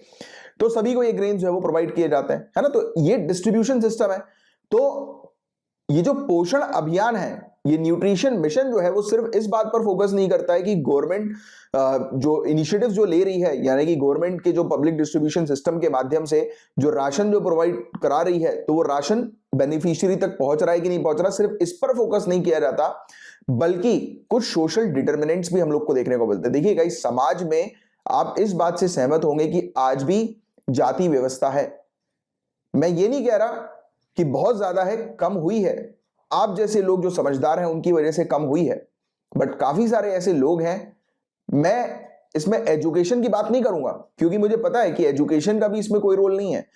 कई बार लोग लिखते हैं कि जाति व्यवस्था इसलिए because people are not educated. People are educated, but बचपन से जो घर परिवार में सुनाया गया है, समझाया गया है, जैसी जो बोलते हैं ना कि जिस प्रकार से अपब्रिंगिंग हुई है, राइट, तो वो रोल प्ले करता है इस बात पे। है, मैं नाम नहीं लूंगा, मेरे भी ऐसे हैं दोस्त कुछ, राइट, जो पढ़े लिखे हैं, राइट, अच्छे खासे पढ़े लिखे हैं, इवन फॉरेन कंट्रीज में भी हैं। जब उनसे पूछा गया था कि यार मतलब why you are preparing for IAS, आप सिविल सर्विसेज की क्यों तैयारी कर रहे हैं, आईएएस की क्यों तैयारी कर रहे हैं, उनका आंसर जो था वो ये था कि यार दहेज अच्छा मिलेगा। बुलशिट, फालतू की चीज है ये। तो ऐसी चीज आज भी है लोगों में। तो इसलिए जब भी आप अपने मेंस के आंसर को लिखोगे ना, तो it is very important for you कि कुछ चीजें प्रैक्टिकल लिखो आप, क्योंकि आपको पता है गाइस कि इसमें एजुकेशन नहीं है, एजुकेशन रोल नहीं प्ले कर रही है। यस करती है, ओके, कि एजुकेशन के माध्यम से हमें चीजें पता लगती है, but the main role is family. मेरे ख्याल से आप इस बात पर सहमत होंगे, और आपके जो भी व्यूज हैं आप बिल्कुल कमेंट बॉक्स पर जो है वो लिख सकते हैं, राइट, आप अपनी बात लिखिए। क्योंकि ये चीज मैंने पर्सनली ऑब्जर्व करी है कि इस चीज में एजुकेशन का कोई लेना देना नहीं है, इस चीज में लेना देना है घर का। इस चीज में इवन रिच और पुअर का भी कोई लेना देना नहीं है, राइट। बोला जाता है कि गरीबों में ये जाति व्यवस्था जो है वो बहुत ज्यादा है, नहीं, अमीरों में भी है। क्योंकि जिसकी मैं बात कर रहा हूं वो पहले सिविल सर्विसेज की तैयारी कर रहे थे एंड राइट नाउ वो अब्रॉड में है, राइट, फॉरेन कंट्री में है। तो पैसा का ना रोल है जाति व्यवस्था को ठीक करने में, ना एजुकेशन का रोल है। द रोल इज फैमिली, आपके घर का रोल है कि आप अपने घर में बच्चों को क्या शिक्षा दे रहे हो। क्योंकि वो चीज एक बार जो बोलते हैं ना, बचपन में एक बार माथे में घुस गई तो वैसी वो चीज जो है वो कंटिन्यू रहती है, वो इफेक्ट जो है वो लॉन्ग टर्म तक रहता है, राइट। भले ही आप शायद अपना जो फ्रेंड सर्कल है, दोस्तों में इस चीज को जो है वो कम कर लो, बट वो इफेक्ट तो रहता है जो घर से सीखते हो। तो इसलिए अगर ये जाति व्यवस्था को खत्म करना है तो आप लोग समझदार लोग, आप इस चीज को खत्म करेंगे। आप यार गाइस, आप कल को आईएएस आईपीएस बनोगे, कलेक्टर बनोगे, तो आपके ऑफिस में अगर कोई व्यक्ति आएगा तो आप उसकी जाति पूछ के तो उसको बुलाओगे नहीं, एंट्री नहीं दोगे, है ना। आपका काम तो ये होगा कि आपके पास अगर कोई आया है, उसने आपको रिपोर्ट किया कि मेरे साथ सर बुरा हुआ है, राइट, मुझे जो है वो इसने चीट किया, या मेरे साथ मतलब जो पुलिस अथॉरिटीज हैं या दूसरी अथॉरिटीज हैं सही सलूक नहीं कर रहे हैं, मुझे जस्टिस नहीं प्रोवाइड कर रहा है, तो आपका काम होगा कि तुरंत जो है वो वायरलेस करना। आप आईपीएस हो, आईजी हो, कल को आप जैसे अपने आपको आईजी की पोस्ट में मानो, आपके पास आ रहा है कोई व्यक्ति, राइट, फरियाद लेकर बोलकर कि सर मुझसे थानेदार जो है मेरी सुन नहीं रहा, आपको कुछ नहीं करना है, वायरलेस करना है कि ये फलाना टीआई जो है, थाना इंस्पेक्टर, तुरंत जो है मुझे कॉल करें, ऑफ 2 मिनट में, 2 मिनट भी नहीं लगेगा, तुरंत। आप इस एग्जाम की तैयारी कर रहे हो कि आप सिस्टम को चेंज कर सकते हो, आप जिस एरिया पे रहोगे आप उस एरिया पर चीजों में बदलाव ला सकते हो। ध्यान लगा के पढ़ाई करो, मन लगा के पढ़ाई करो। चलिए हम डिस्कस करेंगे पोषण प्लस स्ट्रेटेजी के बारे में। सिंपल सी चीज ये ध्यान में रखनी है कि इसमें जो गवर्नमेंट जिस प्रकार से अपनी स्कीम, क्योंकि अल्टीमेटली सरकार स्कीम बना रही है, बट ग्राउंड लेवल पर उस स्कीम को इंप्लीमेंट होना इज वेरी इंपॉर्टेंट। वो अगर ग्राउंड लेवल पर वो स्कीम अगर इंप्लीमेंट होगी तो उस स्कीम का बेनिफिट लोगों को मिलेगा, वरना नहीं मिलेगा। Getting it? तो इस चीज पर तो फोकस है ही है, बल्कि जो ये जाति और धर्म इस आधार पर जो भेदभाव है उसको भी कम करना है। अब आप बोलोगे सर ये जाति और धर्म का पोषण स्कीम से क्या लेना देना। लोग बड़ी जाति और छोटी जाति की बात करें ना, वो बोलते हैं कि आज भी उनका सर्व किया हुआ पानी नहीं पीते हैं काफी सारे लोग। छोटी जाति का कोई व्यक्ति है, अगर कोई बड़ी जाति वाले को अगर पानी दे रहा है, मैं ऐसा सभी की बात नहीं कर रहा, काफी सारे ऐसे लोग हैं जो इस पॉलिसी को अपनाते हैं, जिनको मैं कहूंगा कि वो आज के लोग नहीं है। वो तो मुझे तो ऐसा लगता है कि कोई मरता रहेगा उससे पूछेंगे कि किस जाति का है, उसके बाद बचाएंगे। ऐसा नहीं करना गाइस, इस चीज को हमें बदलना है, समाज में ये बदलाव लेकर आना है, राइट। और ये बदलाव आप लोग लेकर आओगे, राइट। चलिए, तो ये चीज आपको समझना है कि पोषण प्लस स्ट्रेटेजी का फोकस क्या है कि सोशल डिटरमिनेंट जो हम लोग को देखने को मिलते हैं सोसाइटी में, इस प्रकार की जो चीजें उसको भी कम करना है, उस पर भी फोकस किया जाता है, राइट। और पोषण 2.0 भी हम लोग को देखने को मिलता है। पोषण 2.0 महिला और बाल विकास मंत्रालय की एकीकृत बाल विकास सेवा इंटीग्रेटेड चाइल्ड डेवलपमेंट स्कीम है, यानी कि इसमें आंगनवाड़ी सेवाएं, पोषण अभियान, किशोरियों के लिए योजना, राष्ट्रीय शिशु गृह योजना को कवर करने वाली एक छात्रक यानी कि अम्ब्रेला स्कीम है। तो अम्ब्रेला स्कीम यानी कि ये स्कीम के अंदर पूरी चीज हम लोग को देखने को मिलती है, आती है। तो पोषण 2.0 जो है वो एक अम्ब्रेला स्कीम हम लोग को देखने को मिल रही है, जिसके अंदर सब कुछ आ रहा है, यानी कि हमारी कंट्री के अंदर न्यूट्रिशन लेवल को बूस्ट करने के लिए, एनहांस करने के लिए सब कुछ इसके अंदर इंक्लूड किया गया है। एंड पोषण 2.0 को जो है वो अनाउंस किया गया था यूनियन बजट 2021-2022 के अंदर, यानी कि अभी रिसेंटली, और इसमें मर्ज कर दिया गया था जितने भी न्यूट्रिशन प्रोग्राम है सभी के सभी को इस अभियान के अंदर ऐड कर दिया गया था, राइट। और इस मिशन में देश में स्वास्थ्य के लिए आवश्यक पोषण उपलब्ध कराने और रोग एवं कुपोषण के प्रति प्रतिरोधक क्षमता विकसित करने हेतु आवश्यक पोषण करने वाली विकासशील प्रक्रियाओं पर नए सिरे से ध्यान देने के साथ साथ पोषण सामग्री वितरण, आउटरीच और परिणामों को सशक्त करने के लिए शुरू किया गया है। तो पोषण अभियान या न्यूट्रिशन मिशन या पोषण स्कीम सिर्फ सीमित ये नहीं कि हमारी कंट्री के अंदर माल न्यूट्रिशन की प्रॉब्लम को, कुपोषण की प्रॉब्लम को रिड्यूस करना, लोग न्यूट्रिशन रिच जो है वो डाइट ले, न्यूट्रिशियस डाइट ले, बैलेंस डाइट ले, इस पर टारगेट करना सिर्फ इसका मेन ऑब्जेक्टिव नहीं है, बल्कि इसका ऑब्जेक्टिव हमारी कंट्री के अंदर जो सोशल इश्यूज है उसको भी रिजॉल्व करने का है। तो जब मेंस का आंसर लिखेंगे तो इस चीज को भी जरूर आपको ऐड करना है। अब मैं इस टॉपिक को कंक्लूड करते हुए, एंड करते हुए सिर्फ एक चीज और आपको बताना चाहूंगा, वो है हिडन हंगर, जो मेरा फेवरेट टॉपिक है। मैं अक्सर जो है वो इसके बारे में बात करता हूं। देखिए, और ये वाली चीज अगर आप लिख दोगे ना, ये टर्म हिडन हंगर का, तो आपका आंसर बहुत अच्छा बनेगा। आपने देखा काफी सारे लोग मोटे होते हैं, जैसे कि मैं भी मोटा हूं, राइट। तो ओबेसिटी की प्रॉब्लम जो है वो काफी सारे लोगों में है ना। ओबेसिटी का इशू हम लोग को देखने को मिलता है काफी सारे लोगों में। तो जो ओबेसिटी है, आपने देखा होगा कि जो मोटे लोग होते हैं, राइट, तो वो बीमार ज्यादा पड़ते हैं। आपने देखा होगा सुस्त रहते हैं, बीमार ज्यादा पड़ते हैं। क्यों? क्योंकि उनकी बॉडी में न्यूट्रिशन की कमी है, वो पर्याप्त न्यूट्रिशन नहीं ले रहे हैं। उनको क्या पसंद है? पास्ता पसंद है, राइट, पिज्जा पसंद है, चाउमीन पसंद है, इस प्रकार के जो फैटी फूड जिसको हम लोग बोलते हैं, या ट्रांस फैट वाले फूड जो हम लोग जिसको बोलते हैं, वो पसंद है। तो इसके कारण उनको ओबेसिटी होती है, और प्रॉपर न्यूट्रिशन जब उनकी बॉडी में नहीं रहता है तो वो भी हिडन हंगर है। मतलब कि आप एक व्यक्ति को देखकर नहीं बता सकते हो कि वो माल नरिश्ड है कि नहीं। अगर बाय चांस एक स्टेटमेंट आ जाए कि एक जो व्यक्ति है, यानी कि एक व्यक्ति थिन है, यानी कि पतला है, उसको देखकर आप बता सकते हो कि वो माल नरिश्ड है, तो वाला स्टेटमेंट भी मतलब पार्शियली करेक्ट होगा, पूरी तरह से करेक्ट नहीं होगा। क्यों?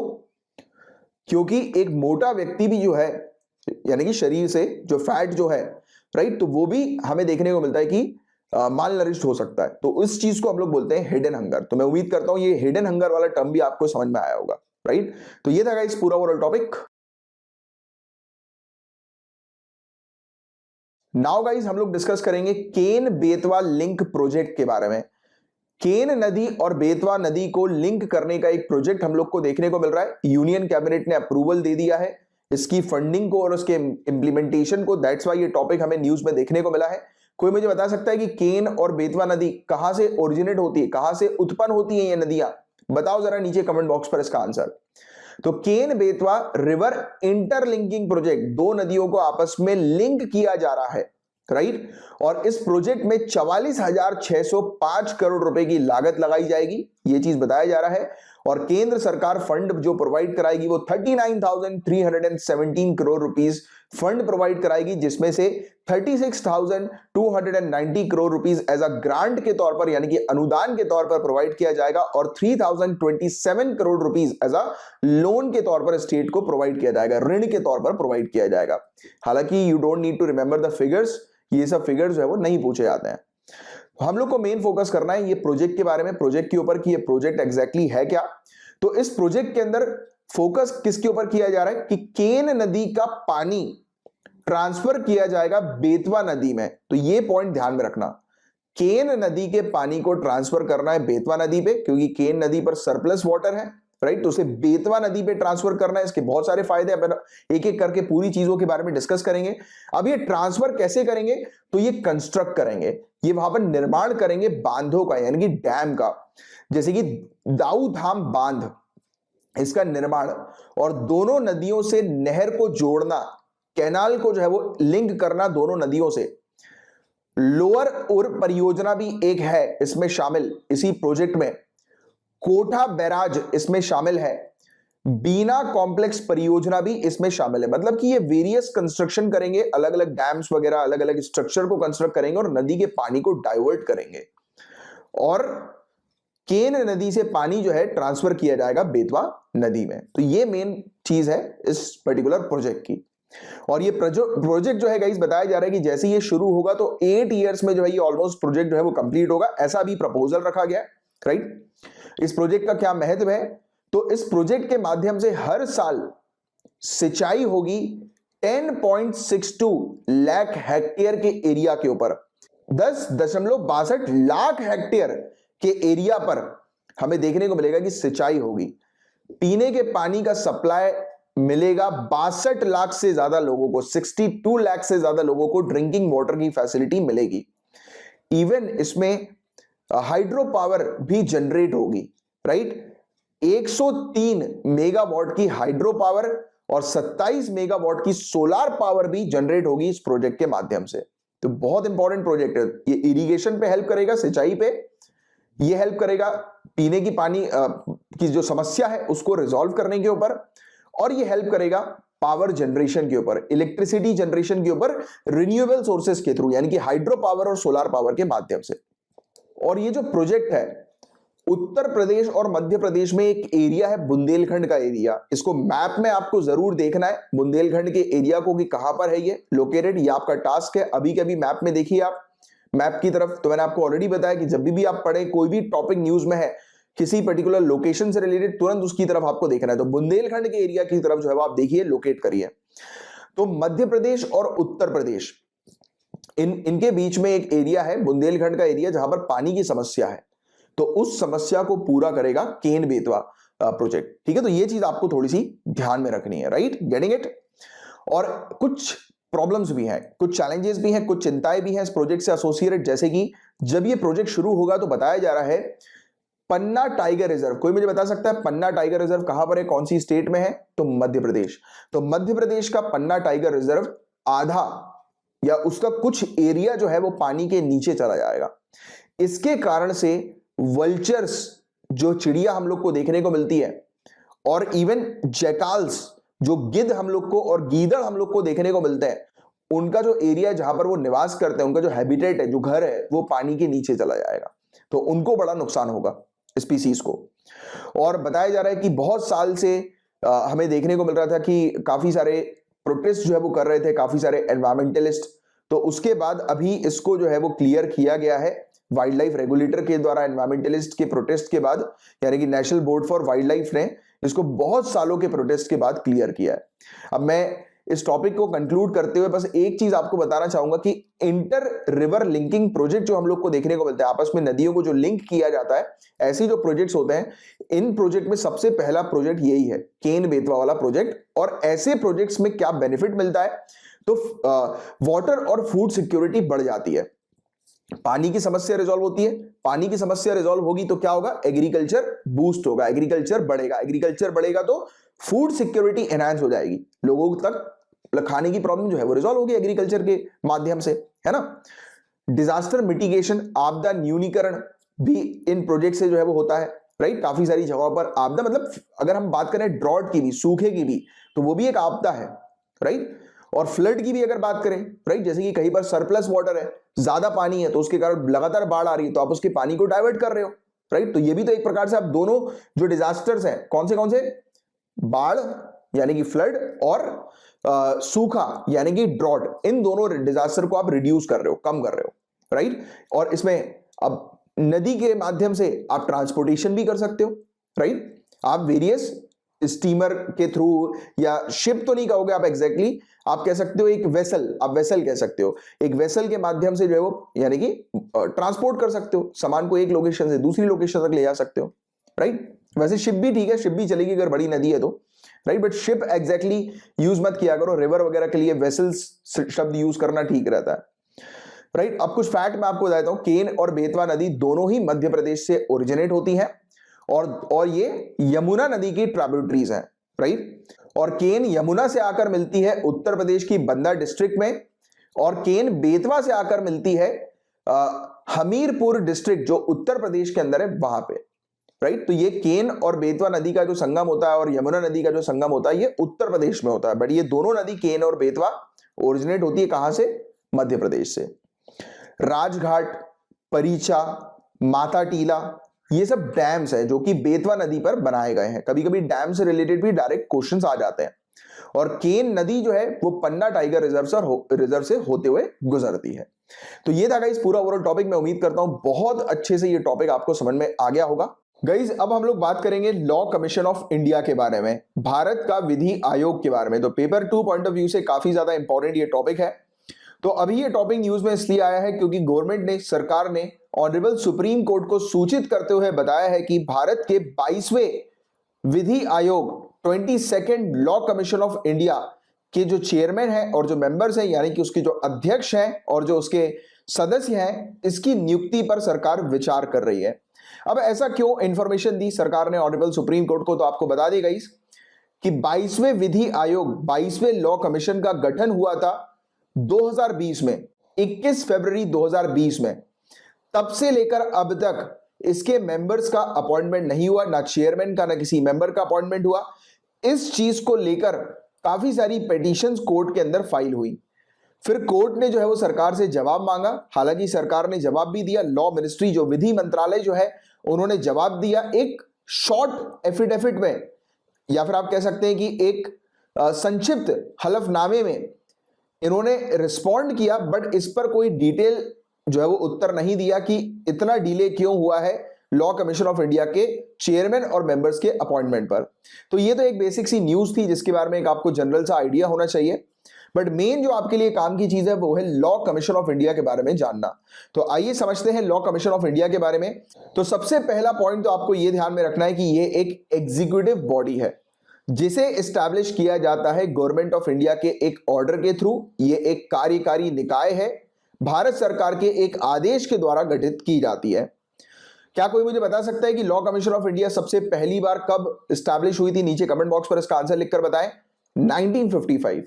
1955 में सबसे पहली बार ये एस्टैब्लिश हुई थी और हर 3 साल में एक बार इसे बनाया जाता है, यानी कि इसकी लाइफ जो होती है लॉ कमीशन की वो 3 सालों की होती है। ये पॉइंट आपको ध्यान में रखना है।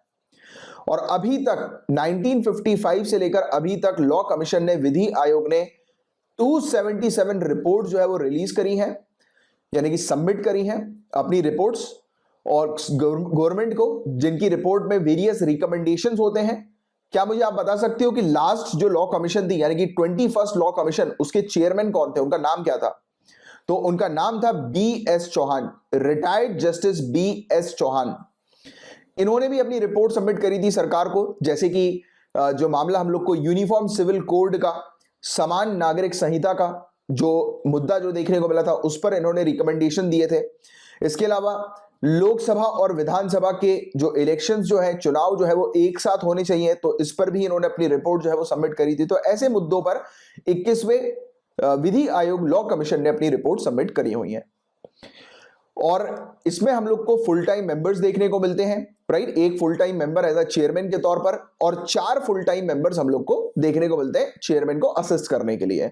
इसके अलावा इसमें मेंबर सेक्रेटरी होते हैं और लॉ और लेजिस्लेटिव सेक्रेटरीज जो हैं, यानी कि कानूनी मामलों के विभाग के सचिव और विधायी विभाग के सचिव जो हमें देखने को मिलते हैं, वो इसके लॉ कमीशन के एक्स ऑफिशियो मेंबर होते हैं, पदेन सदस्य होते हैं।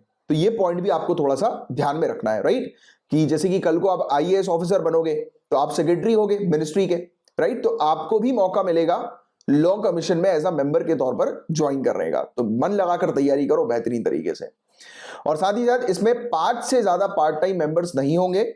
इसमें जो चेयरमैन होते हैं उससे रिलेटेड क्वेश्चन आ सकता है कि चेयरमैन जो है उनकी एलिजिबिलिटी क्या है? तो चेयरमैन ऑनरेबल सुप्रीम कोर्ट के रिटायर्ड जज हो सकते हैं, या फिर हाई कोर्ट के सीजे यानी कि चीफ जस्टिस हो सकते हैं, राइट, इस कमीशन के हेड।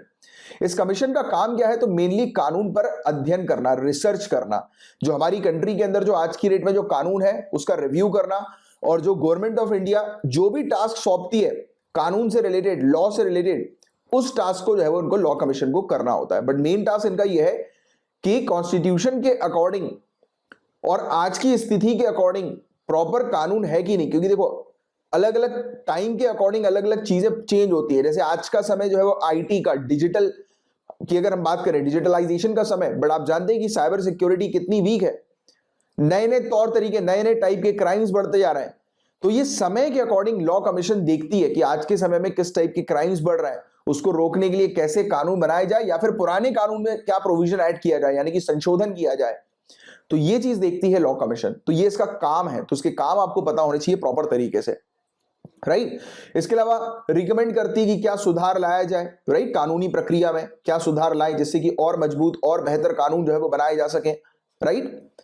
जो भी लूप होल्स हैं कानून के अंदर उसको रिजॉल्व किए जा सके, फाइंड आउट करके। और इसके अलावा स्टडी करती है, रिसर्च करती है कि जस्टिस डिलीवरी सिस्टम में रिफॉर्म लाने की, हमारे कोर्ट में कितने केसेस पेंडिंग है, इन पेंडिंग केसेस को, इन डिले को कैसे जल्दी से जल्दी रिजॉल्व करें, उस पर ये अपनी रिकमेंडेशन देती है, राइट। तो ये इसके काम है। जल्दी से जल्दी तेजी से केसेस जो है वो रिजॉल्व हो, स्पीडी केस रिजॉल्व हो, राइट, तो इस पर ये काम करती है। जो मुकदमा जो है, लिटिगेशन वगैरह जो हमें देखने को मिलता है, उसको कैसे सस्ता करें, राइट, जिससे कि सभी लोग जो है वो कोर्ट का एक्सेस जो है वो ले सके। वैसे तो सभी लोग ले सकते हैं कोर्ट का एक्सेस, और ये वाली बात भी आपको पता होगी कि हमारी कोर्ट में हमें देखने को मिलता है, यानी कि कॉन्स्टिट्यूशन के अकॉर्डिंग अगर किसी व्यक्ति के पास केस लड़ने के लिए पैसा नहीं है तो सरकार खुद उस व्यक्ति को वकील अलॉट करती है, अपॉइंट करती है। अच्छा, आप बताओ मुझे, सरकार क्या सिर्फ गरीब लोगों को ही, गरीब व्यक्तियों को ही वकील यानी कि सरकारी वकील देती है? सरकार क्या सिर्फ गरीब, मैं रिपीट कर रहा हूं, सरकार क्या सिर्फ गरीब व्यक्तियों को ही सरकारी वकील जो है वो देती है? अमीर लोगों को सरकारी वकील नहीं मिलता क्या? बताओ। तो जो भी लोग इसका आंसर लिख रहे हैं कि सरकार सिर्फ गरीब व्यक्तियों को ही सरकारी वकील देती है, वो गलत है। कैसे? क्रिमिनल केस की अगर मैं बात करूं आपसे, तो आप जब क्रिमिनल केस फाइल करते हो, राइट, थाने में जाते हो रिपोर्ट लिखवाने कि एक केस से रिलेटेड, तो वो जो केस होता है वो स्टेट के अंडर चला जाता है। क्यों? अगर आपने ध्यान से 6th 7th 8th क्लास की पॉलिटी पढ़ी होगी ध्यान से, तो उसमें प्रॉपर तरीके से क्लियरली जो है वो मेंशन्ड है कि जो क्रिमिनल जो होता है उसने अगर किसी व्यक्ति के अगेंस्ट क्राइम किया है तो वो हो सकता है कि दूसरों सोसाइटी में किसी और के अगेंस्ट भी क्राइम करे। इसलिए क्रिमिनल केसेस को एक इंडिविजुअल का केस ना मानते हुए स्टेट के अगेंस्ट केस जो है वो माना जाता है। मैं इस चीज को आपको दोबारा से एक्सप्लेन करता हूं बेहतर तरीके से समझाने के लिए। एक व्यक्ति है, मैं मर्डर के केस का एग्जांपल लेता हूं, बहुत सिंपल एग्जांपल। एक व्यक्ति है, उसने एक का मर्डर कर दिया, उसके परिवार वाले गए पुलिस थाने रिपोर्ट डालने, है ना, ये संपन्न परिवार से है, रिच फैमिली से है, पुलिस थाने गए रिपोर्ट डालने, रिपोर्ट दर्ज हुई। अब जो केस जो चलेगा, एक तो जो परिजन है, जो मृतक के जिसका मर्डर हो गया, राइट, तो वो तो केस लड़ेंगे ही लड़ेंगे, वो तो अपना वकील रखेंगे ही रखेंगे। बट एक वकील जो होगा, एक अधिवक्ता जो होगा, वो सरकारी होगा, सरकारी वकील होगा एक। तो ये पॉइंट भी आप ध्यान में रखना। ये मैं आपको ऐसे ही नहीं बोल रहा हूं, ये प्रैक्टिकल चीज आपको बता रहा हूं, और ये खुद मैंने जो है वो ऑब्जर्व करी है, देखी हुई है। Getting it? तो एक जो क्रिमिनल जो केसेस होता है, इसको इस तरीके से लिया जाता है। ऐसा क्यों करती है सरकार? क्योंकि एक व्यक्ति, एक क्रिमिनल जिसने किसी को मार दिया, तो हो सकता है कि वो दूसरों को भी मारे, सोसाइटी को भी मारे। और स्टेट का काम क्या है? स्टेट यानी कि यहां पर आर्टिकल 12 के स्टेट की डेफिनेशन की मैं आपसे बात कर रहा हूं। मतलब यहां पर वो स्टेट वाला, जो राज्य वाला स्टेट की बात नहीं कर रहा हूं, यानी कि पूरे इंडिया एग्जाम्पल के तौर पर। तो हमारी गवर्नमेंट का क्या काम है कि हमारे सिटीजन्स को प्रोटेक्ट करना, नागरिकों को प्रोटेक्ट करना। अगर एक क्रिमिनल सोसाइटी में अगर घूम रहा है तो वो, या फिर उसने अगर किसी को मारा, तो ये ऑब्वियस ही बात है कि वो क्रिमिनल है, वो दूसरों को भी मार सकता है। तो इसको जो केस जो बनता है, वो अब दो पार्टीज के बीच का निजी केस नहीं बनता, वो स्टेट और क्रिमिनल के बीच का केस बनता है। आपने काफी बार केसेस सुने होंगे, जैसे कि फलाना व्यक्ति, जैसे Kesavananda Bharati versus Union of India का केस, राइट, तो वो तो एक कॉन्स्टिट्यूशन के पर्सपेक्टिव से हम लोग को देखने को मिला था। बट काफी सारे ऐसे केस होते हैं क्रिमिनल नेचर के, जो कि स्टेट वर्सेस ये फलाना व्यक्ति, आप क्रिमिनल केसेस फाइंड आउट करेंगे तो स्टेट वर्सेस होता है ये, राइट। तो ये चीज भी आप थोड़ी सी ध्यान में रखिएगा, क्योंकि मैं आपको इसलिए बता पा रहा हूं क्योंकि ऑलरेडी हम लोग जो है वो विक्टिम है, राइट। हमारा एक फ्रॉड का केस जो है वो चल रहा है, तो उस दौरान हमें खुद को जो है, हमने अपना पर्सनल वकील तो रखा है, यानी कि एक जो 2 बिल्डर्स जो थे जिन्होंने हमारे साथ फ्रॉड किया था, तो हमने खुद एक अपना वकील तो रखा ही रखा है, बल्कि साथ ही साथ एक स्टेट का वकील भी हमें अलॉट हुआ है। तो ये चीज है, तो ये चीज बहुत अच्छे से ध्यान रखो, इस चीज में आप कंफ्यूज ना हो, इसलिए मैंने इसको थोड़ा सा डिटेल में आप लोग को बताया। उम्मीद करता हूं कि एक इंफॉर्मेशन आपको अच्छी लगी होगी, और पता कुछ नई चीज जिनको नहीं पता वो पता लगी होगी, जिनको ऑलरेडी पता है उनको क्लियरिटी हो गई होगी कुछ चीजों के बारे में, ठीक है। तो याद रखना कि सरकार, अगर स्टेटमेंट आ जाए कि सरकार सिर्फ गरीब व्यक्तियों को ही लॉयर जो है वो प्रोवाइड कराती है जिससे कि वो केस जो है वो लड़ सके, तो वो स्टेटमेंट गलत होगा। सरकार क्रिमिनल केसेस में सभी को सरकारी वकील प्रोवाइड कराती है। Got it. तो ये चीज है। तो लॉ कमीशन का काम यही है कि मुकदमे जो है वो मतलब बहुत सस्ते रेट में लोग जो है वो केसेस लड़ सकें, जस्टिस को न्याय जो है वो उनको मिल सके, राइट। तो ये चीज है। और इसमें लॉ कमीशन में आज की डेट में रिफॉर्म लाने की क्या आवश्यकता है? जब आप मेंस के आंसर को लिखेंगे तो आप लिखेंगे कि लॉ कमीशन को एक कानून, यानी कि इसको एक स्टैट्यूट का दर्जा दिया जाए, एक स्टैट्यूट के अंदर इसको लाया जाए, मतलब कि विधि आयोग को एक कानून के तहत लाया जाना चाहिए जिससे कि और बेटर तरीके से ये ऑपरेट कर सकेगी, राइट। तो ये चीज है। तो ये हमने लॉ कमीशन के बारे में समझा। बट आपको बता दूं कि ये जो करंट अफेयर्स में जो ये केस हम लोग को देखने को मिला था कि अभी तक 22वें लॉ कमीशन के चेयरमैन और मेंबर जो है उनका अपॉइंटमेंट नहीं हुआ, तो ये जो केस था तो उस समय ऑनरेबल सुप्रीम कोर्ट ने सेपरेशन ऑफ पावर की भी बात करी थी, सेपरेशन ऑफ पावर की। तो शक्तियों के पृथक्करण के सिद्धांत के बारे में हम लोग बात करेंगे। तो देखिए, ये बेसिकली एक प्रकार का मॉडल है गवर्नेंस का, जिसमें एग्जीक्यूटिव यानी कि कार्यकारी, लेजिस्लेटिव यानी कि विधायी, और जुडिशियल यानी कि न्यायिक शक्तियां जो हैं, ये जो पावर्स हैं, लेजिस्लेटिव, एग्जीक्यूटिव, जुडिशरी, इनके बीच में एक सेपरेशन रखा गया है कि एक दूसरे को सेपरेट इसलिए किया गया है कि एक दूसरे की पावर्स के ऊपर चेक रखें, कि एक दूसरे की पावर्स के ऊपर चेक क्यों रखें? क्योंकि एक अगर गलत काम कर रही है तो दूसरी अथॉरिटी जो है उसको ठीक करे। मतलब कि एग्जाम्पल के तौर पर, जैसे कि हम कई बार देखते हैं, आपने सुना भी होगा कि ऑनरेबल सुप्रीम कोर्ट ने इस फलाना कानून को निरस्त कर दिया। कानून का बनाने का काम किसका है? लेजिस्लेटिव बॉडी का। किसका है? विधायिका का। निरस्त किसने किया? ऑनरेबल सुप्रीम कोर्ट ने। क्यों? क्योंकि वो कानून हो सकता है कि किसी ना किसी, मतलब हमें देखने को मिला होगा, कोई ना कोई कॉन्स्टिट्यूशन के विरुद्ध हो या फंडामेंटल राइट्स के विरुद्ध हो, जो जनता जो है, या फिर कॉन्स्टिट्यूशन के बेसिक स्ट्रक्चर के विरुद्ध हो। बेसिक स्ट्रक्चर भी एक इंपॉर्टेंट टॉपिक है। तो ये सब टॉपिक सिविल सर्विसेज के हैं। इन टॉपिक्स पर एक आपको अच्छी पकड़ रखनी है। करंट अफेयर्स के साथ साथ जनरल स्टडीज के टॉपिक, स्टैटिक पोर्शन पर आपको अच्छी पकड़ रखनी है, क्योंकि करंट अफेयर्स आप पढ़ रहे हो तो सिर्फ सीमित करंट अफेयर्स को नहीं पढ़ना है, इससे रिलेटेड पूरी चीजों को आपको कवर करना है। तो आपको मैं एक टास्क दे रहा हूं, आपको आज बेसिक स्ट्रक्चर क्या होता है ये पढ़ना है, सेपरेशन ऑफ पावर के बारे में प्रॉपर तरीके से आपको स्टैटिक पोर्शन के अंदर पढ़ना है। मैं आपको बताता हूं। अच्छा, एक क्वेश्चन भी मैं आपसे पूछता हूं, बताओ इसका आंसर नीचे कमेंट बॉक्स पर लिखकर। सेपरेशन ऑफ पावर के बारे में क्या हमारे इंडियन कॉन्स्टिट्यूशन के अंदर मेंशन है कि नहीं? बताओ। तो हमारे इंडियन कॉन्स्टिट्यूशन के अंदर मेंशन तो है, बट स्पष्ट तरीके से नहीं मेंशन है, राइट। एक्सप्लिसिटली मेंशन जो है वो नहीं किया गया है हमारे कॉन्स्टिट्यूशन के अंदर सेपरेशन ऑफ पावर को। कुछ चीजें मैं आपको लिखवाना चाहता हूं, आप लिखिए आर्टिकल 50, आप लिखिए आर्टिकल 122 और आर्टिकल 212, आर्टिकल 122 और आर्टिकल 212, और आर्टिकल 53 यानी कि आर्टिकल 53 और आर्टिकल 154 और आर्टिकल 361। तो इन आर्टिकल्स में बात की गई है सेपरेशन ऑफ पावर के बारे में। तो आप इन आर्टिकल्स के बारे में मुझे नीचे कमेंट बॉक्स पर लिखकर बताएंगे कि ये आर्टिकल्स हैं क्या। आप इनके बारे में पढ़िए, ये आपका टास्क है, और नीचे कमेंट बॉक्स पर लिखकर बताइए।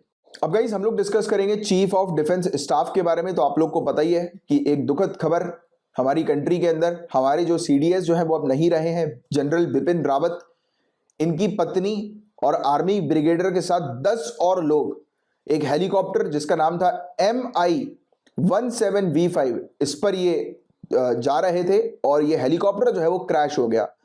तमिलनाडु में जो नीलगिरी वाला एरिया है, वेस्टर्न घाट का जो हम लोग को देखने को मिलता है, राइट, वहीं पर ही कुनूर घाट है, कुनूर घाट, राइट, तो वहीं उसी के पास ही जो है ये हेलीकॉप्टर क्रैश हो गया, जिसमें हमारे चीफ ऑफ डिफेंस स्टाफ, हमारे सीडीएस जनरल बिपिन रावत जी वो नहीं रहे, राइट।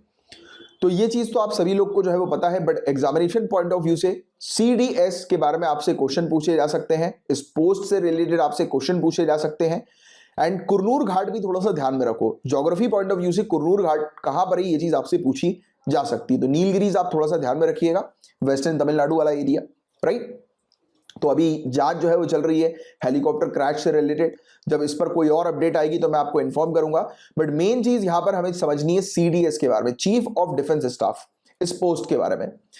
तो गाइस वर्ष 1999 में एक कमेटी बनाई गई थी, कारगिल समीक्षा कमेटी, कारगिल रिव्यू कमेटी। इसने सुझाव दिया था, इस कमेटी ने सजेस्ट किया था चीफ ऑफ डिफेंस स्टाफ की पोस्ट को कि एक ऐसा सिंगल पॉइंट होना चाहिए मिलिट्री एडवाइजर का, जो कि जो तीनों सर्विसेज है हमारी, कौन सी तीनों services, Indian army, Indian navy, Indian air force. But आपसे अगर आर्म्ड फोर्सेस की बात की जाए, अक्सर लोग क्या गलती करते हैं, जब उनसे पूछा जाता है आर्म्ड फोर्सेस के बारे में कि हमारी कंट्री की आर्म्ड फोर्सेस कौन सी है, तो तीन का तो नाम ये बता देते हैं, बट इंडियन कोस्ट गार्ड को भूल जाते हैं। तो आप ध्यान रखिएगा सभी लोग कि हमारी जो आर्म्ड फोर्सेस है वो तीन नहीं है, वो चार है, right, Indian army, Indian navy, Indian air force और इंडियन कोस्ट गार्ड। तो इसको भी भूलना नहीं है आपको। हालांकि यहां पर बात हो रही है सीडीएस के मामले में जो हम लोग बात करेंगे वो इंडियन आर्मी, इंडियन नेवी और इंडियन एयरफोर्स। तो ये हमारी जो तीनों फोर्सेज हैं, तो इनको कोऑर्डिनेट करने का काम करती है सीडीएस। सीडीएस ऑर्डर देती है इन तीनों फोर्सेस के चीफ को कि कोऑर्डिनेट तरीके से ये ऑपरेशन कंडक्ट कर सके। और भी काफी सारे काम होते हैं सीडीएस के, बट हमारी गवर्नमेंट या फिर हमारा पीएमओ, प्राइम मिनिस्टर ऑफिस, ये डायरेक्ट सीडीएस को जो है वो ऑर्डर दे और सीडीएस पीएमओ के बिहाफ में जो भी ऑपरेशन कंडक्ट करना है या जो भी स्ट्रेटेजी है या जो भी मैसेज जो है वो पहुंचाना है तीनों फोर्सेस तक, तो वो पहुंचाए। तो एक कोऑर्डिनेशन लिंक या फिर सिंगल पॉइंट मिलिट्री एडवाइजर भी, जैसे कि तीनों जो फोर्सेस है हमारी, उनको किस चीज की आवश्यकता है, क्या प्रॉब्लम चल रही है, तो उनकी प्रॉब्लम्स पीएमओ तक पहुंचाना कि पीएमओ उस पर जो है वो एक्शन ले सके, राइट, फिर उस पर जो है वो काम कर सके, राइट, ऑर्डर जो है वो ला सके उससे रिलेटेड। या फिर अगर बजट की बात हो रही है, राइट, कि जैसे एयरफोर्स के पास बजट नहीं है, उनको कुछ चीज की रिक्वायरमेंट है डिफेंस से रिलेटेड प्रोडक्ट की, उसका डिस्कशन किया जा सके, कहां पर, पार्लियामेंट के अंदर। तो ये सब चीजें इस पर काम करती है सीडीएस। तो आप सिंपल तरीके से ये समझो, सीडीएस का काम क्या है, एक लिंक क्रिएट करके रखना पीएमओ के बीच में या फिर गवर्नमेंट के बीच में और जो तीनों हमारी जो फोर्सेस हैं उनके बीच में। तो ये चीज है सीडीएस का काम, मेन काम। और सीडीएस एक 4 स्टार जनरल हम लोग को देखने को मिलते हैं और permanent chairman chief of staff committee के भी हैं ये, right, chief of staff committee, जिसमें तीनों सर्विसेज के चीफ के मेंबर्स होते हैं, उसके भी हेड सीडीएस हम लोग को देखने को मिलता है। इनके कोर फंक्शंस की बात करें तो भारतीय सेना के तीनों सशस्त्र बलों के मध्य अधिक से अधिक तालमेल को बढ़ावा देना और अंतर सेवा संघर्ष को न्यूनतम करना, इनका मेन और कोर फंक्शन हम लोग को देखने को मिलता है, कार्य हम लोग को देखने को मिलता है।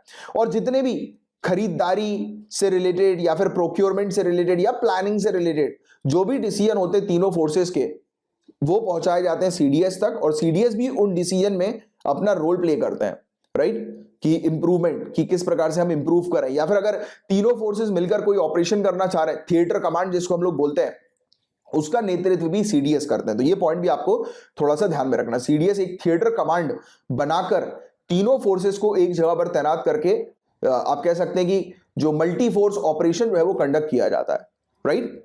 और इवन ऑनरेबल प्राइम मिनिस्टर के नेतृत्व में जो परमाणु कमांड प्राधिकरण है, न्यूक्लियर कमांड अथॉरिटी है, तो उसके भी ये मिलिट्री एडवाइजर होते हैं सीडीएस।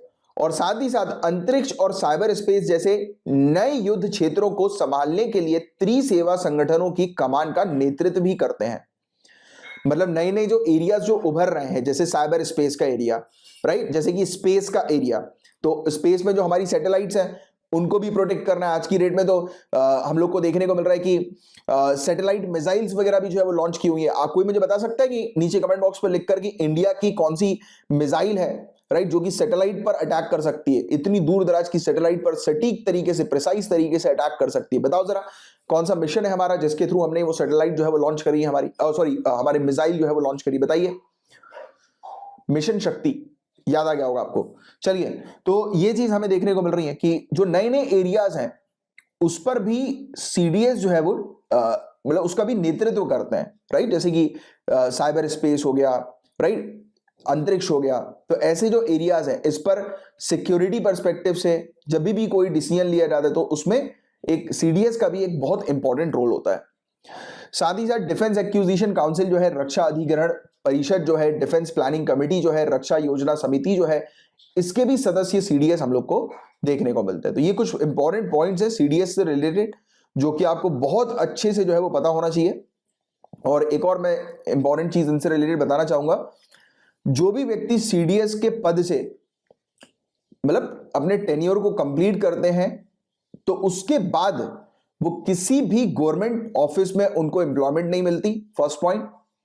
सेकेंड पॉइंट, जैसे ही सीडीएस की पोस्ट को एक व्यक्ति छोड़ते हैं उसके 5 सालों तक, मैक्सिमम 5 इयर्स तक उन्हें कोई भी अगर जॉब करनी है, चाहे प्राइवेट जॉब क्यों ना हो, तो उसके लिए उन्हें परमिशन लेनी पड़ेगी मिनिस्ट्री ऑफ डिफेंस से और मिनिस्ट्री ऑफ या फिर पीएमओ ऑफिस से, राइट। बिना अप्रूवल के, बिना परमिशन के फिर वो नहीं कर पाएंगे, राइट, कहीं पर भी जॉब नहीं कर पाएंगे 5 इयर्स तक, राइट। जैसे ही वो छोड़ते हैं सीडीएस की पोस्ट को उसके 5 इयर्स तक ये कुछ कंडीशंस होती है जो उन्हें फॉलो करनी होती है, या फिर आप कह सकते हो रिस्ट्रिक्शंस होते हैं उनके ऊपर कुछ, राइट, क्योंकि एक इंपॉर्टेंट पद है यार ये, राइट।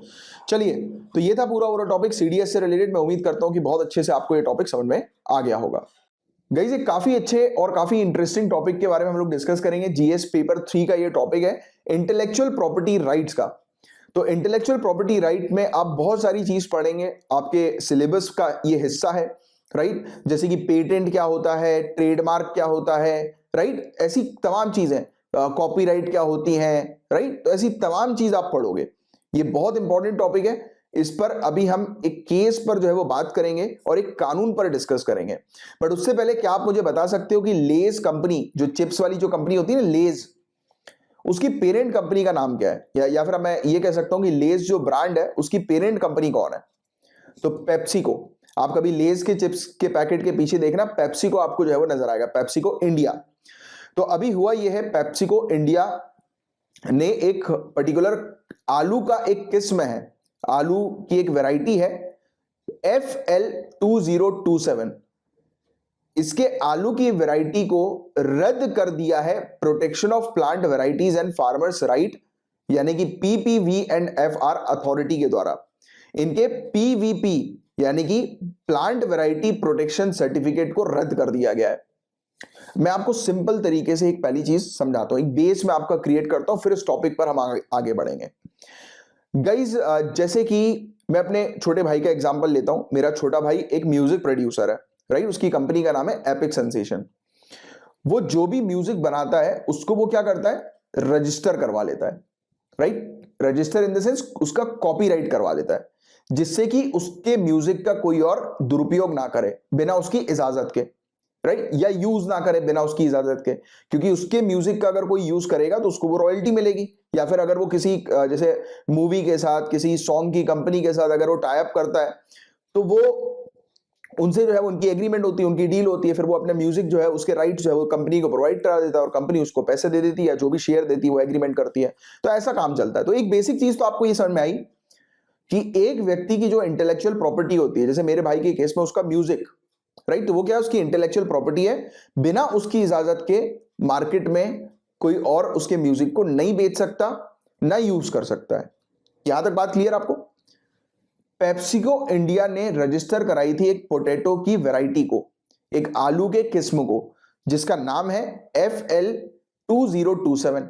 ये आलू का किस्म है, राइट, एक आलू की वैरायटी है, पोटैटो वैरायटी, जिसको रजिस्टर किया था पेप्सिको ने।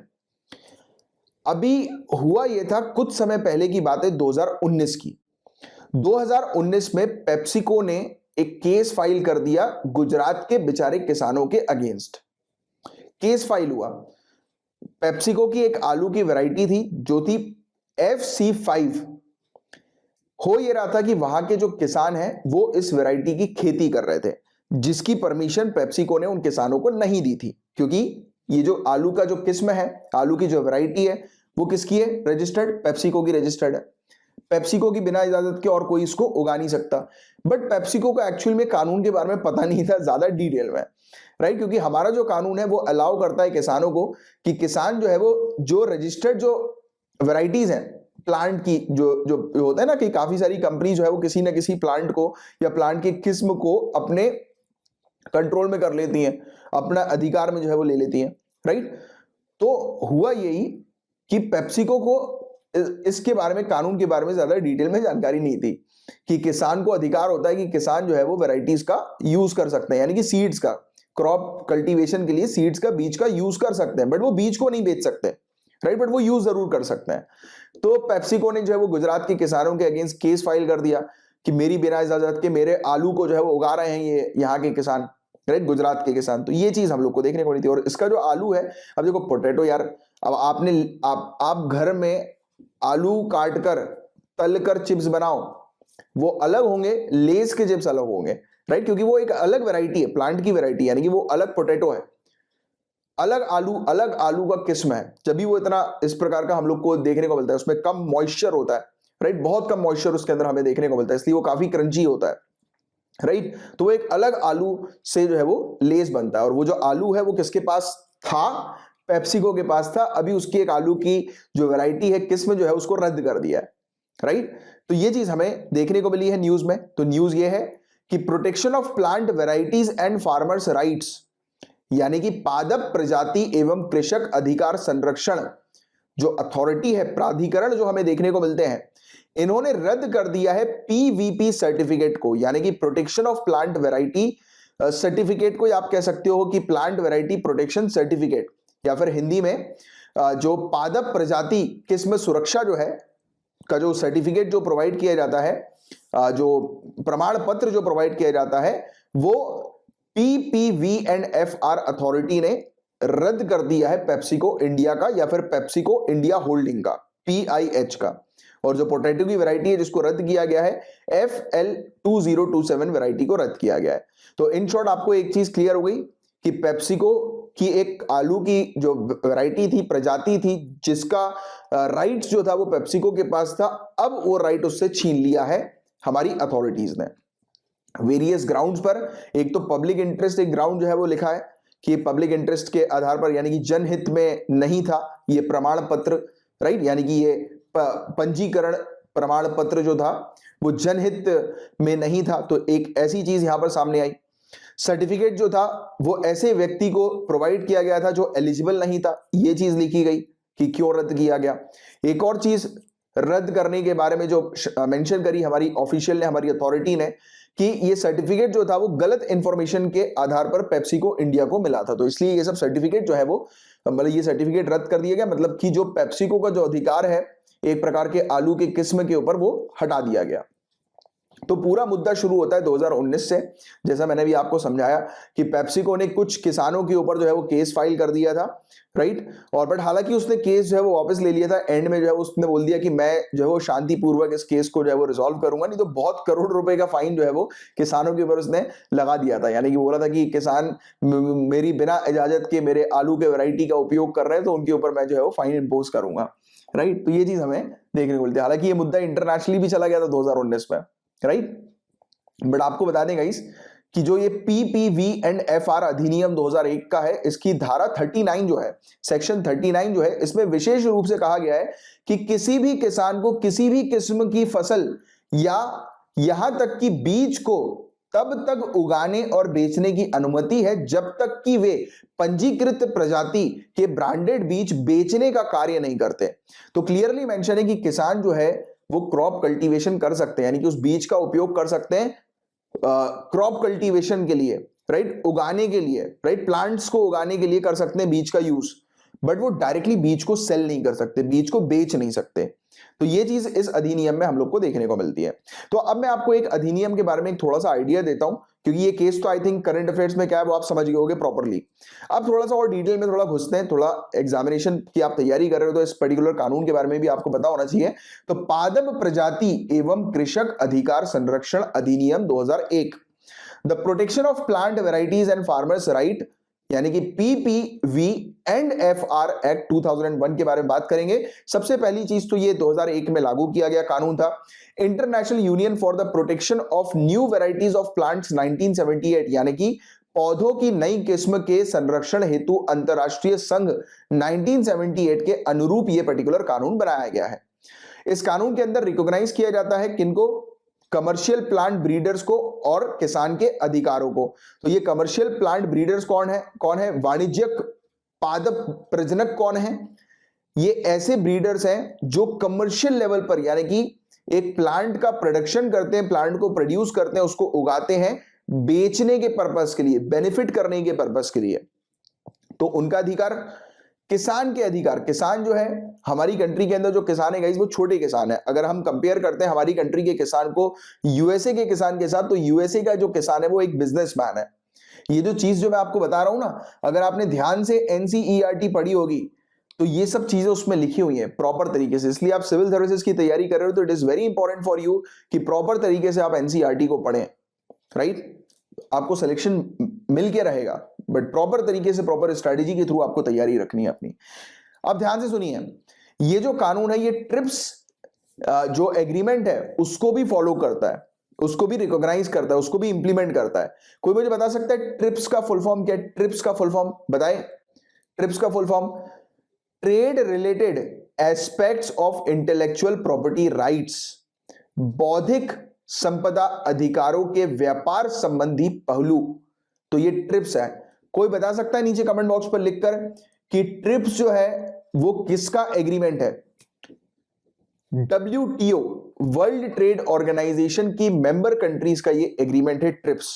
तो इसमें इंटेलेक्चुअल प्रॉपर्टी राइट जो है, जो अधिकार हम लोग को देखने को मिलते हैं, बौद्धिक संपदा अधिकार, तो इसके संरक्षण के लिए ये एग्रीमेंट है मेनली इंटरनेशनल लेवल पर, ट्रिप्स एग्रीमेंट। तो इसमें क्योंकि प्लांट की वैरायटी जो है, अब हमने बात करी ना इंटेलेक्चुअल प्रॉपर्टी की, कि प्लांट की वैरायटी भी जो होगी वो किसी ना किसी के अंडर जो है वो चली जाएगी, जिसने उस वैरायटी को जो है वो बनाया होगा। इवन आपको गाइस एक इंटरेस्टिंग बात बताऊं तो किसान भी जो है वो प्लांट की ब्रीडिंग करते हैं, राइट, और उससे वो एक नई प्रजाति भी बनाते हैं। तो इसलिए किसान के अधिकार भी यहां पर शामिल किए गए हैं। किस पर्पस के लिए? कि इकोनॉमिक इंटरेस्ट को देखते हुए भी, और इवन जो प्राइवेट और पब्लिक सेक्टर है और रिसर्च इंस्टीट्यूशन जो है उनके सभी के इंटरेस्ट को देखते हुए इस कानून को बनाया गया, तैयार किया गया, राइट। तो ऑब्जेक्टिव इस कानून का हम लोग को क्या देखने को मिलता है, जो 2001 में जो है ये लाया गया पीपीवी एंड एफआर एक्ट। तो इसमें एक इफेक्टिव सिस्टम जो है वो लेकर आना है। किस पर्पस के लिए? प्लांट की वेराइटीज के प्रोटेक्शन के लिए, किसानों के अधिकार के लिए, प्लांट के ब्रीडर्स के अधिकार के लिए एक इफेक्टिव सिस्टम लेकर आना है और इंकरेज करना है कि नई नई प्लांट्स की वैरायटी का डेवलपमेंट हो। रिकॉग्नाइज करना है और प्रोटेक्ट करना है किसान के अधिकारों को कि उन्होंने जो कंट्रीब्यूट किया है, राइट, किस चीज के लिए कंट्रीब्यूट किया है? संरक्षण किया है, इंप्रूव किया है, प्लांट जेनेटिक रिसोर्सेज को अवेलेबल करवाया है नई प्लांट की वैरायटीज के डेवलपमेंट के लिए। अब आप बोलोगे, एक क्वेश्चन आएगा आपके माइंड में, सर किसान कैसे प्लांट की वैरायटी को संरक्षित कर रहे हैं? उगाकर। तो किसान का एक बड़ा रोल है गाइस। किसान का एक रोल तो यह है कि किसान हमें फूड सिक्योरिटी प्रोवाइड कराता है, राइट, पूरे दुनिया भर को फूड सिक्योरिटी प्रोवाइड करा रहा है। दूसरा रोल यह है कि वो प्लांट्स को कंजर्व कर रहा है, प्रोटेक्ट कर रहा है, उसका संरक्षण कर रहा है। अगर किसान प्लांट्स को उगाना बंद कर दें तो प्लांट्स खत्म नहीं हो जाएंगे? खत्म हो जाएंगे। एक जैसे हम मान लेते हैं कि किसान ने एक पर्टिकुलर क्रॉप को, जैसे राइस ले लो आप, चावल, उसकी खेती बंद कर दी सभी किसानों ने। आज से 10 साल के बाद आपको कोई राइस नहीं दिखेगा। 10 साल भी दूर के बाद 5 साल में एंड, खत्म। तो ये क्या कर रहे हैं? इसको बचा के रख रहे हैं, इसको कंटिन्यू रख रहे हैं कि ये पूरी तरह से खत्म ना हो। जैसे होता है ना कि धीरे धीरे करके जो प्रजाति होती है प्लांट्स की और एनिमल्स की, ये लुप्त हो जाती हैं, राइट, जब इनको प्रोटेक्शन नहीं दी जाती। प्रोटेक्शन देने का मतलब है जैसे आप जैसे मान के चलिए किसी प्लांट की वैरायटी को धीरे धीरे करके आप उगाना बंद कर दें, तो आप क्या कर रहे हो? उसका प्रोटेक्शन नहीं कर रहे हो, उसको कंजर्व नहीं कर रहे हो। तो किसान इन क्रॉप्स को उगाकर उसका संरक्षण भी करता है। तो कितना अच्छा पॉइंट मिला है आपको किसानों के लिए मेंस में लिखने के लिए। राइट, क्योंकि मेंस में किसानों से रिलेटेड क्वेश्चन आएगा ही आएगा, क्योंकि अभी एग्रीकल्चर बिल का टंटा हम लोग को देखने को मिला था, है ना, तो आना ही है वो, तो आप जानते हैं। तो आप ये चीज जरूर लिखिए किसानों के बारे में कि किसान ना ही सिर्फ हमें फूड सिक्योरिटी प्रोवाइड कराते हैं बल्कि क्रॉप को प्रोटेक्ट करने का भी काम करते हैं। कितनी अच्छी चीज हमें मिली है, राइट। चलिए आगे की बात जो है वो करते हैं, चर्चा जो है वो करते हैं। इसके अलावा हमें देखने को मिलता है कि एग्रीकल्चर डेवलपमेंट को एक्सेलरेट करने के लिए कानून जो है वो बात करता है, राइट। और इसके अलावा जो प्लांट ब्रीडर्स के जो अधिकार है उनको प्रोटेक्ट करने की बात करता है। पब्लिक और प्राइवेट सेक्टर दोनों में ही रिसर्च और डेवलपमेंट हो, R&D हो, किस चीज में, नई प्लांट की वैरायटीज को उगाने के लिए, और उसमें ज्यादा से ज्यादा इन्वेस्टमेंट आए, तो इस पर ये काम करता है, राइट। सीड इंडस्ट्री हमारी कंट्री के अंदर, बीज उद्योग हमारी कंट्री के अंदर उसका विकास हो, वो आगे बढ़े और ग्रो करे, इस चीज को इंश्योर करता है। और हाई क्वालिटी जो सीड्स हैं और प्लांटिंग मटेरियल्स हैं वो किसानों को मिलते रहे, इस चीज को सुनिश्चित करने के लिए ये कानून में प्रोविजंस हम लोग को देखने को मिलता है।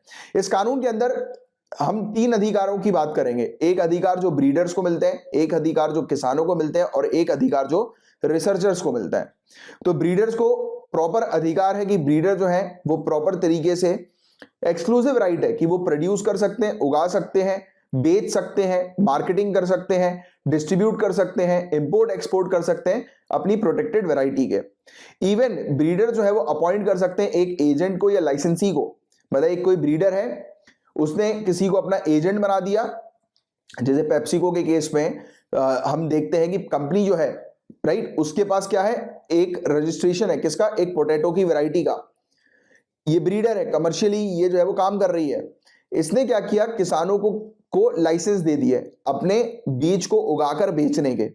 किसको बेचने के, इसी को, यानी कि इसी के पास जो है, लेस कंपनी के पास जो है वो देने के। इसने उनको क्या दे दिया, लाइसेंस दे दिया, एक एग्रीमेंट कर लिया उनके साथ। तो ऐसी चीज भी होती है, राइट। तो ये सब चीजें हमें देखने को मिलती हैं।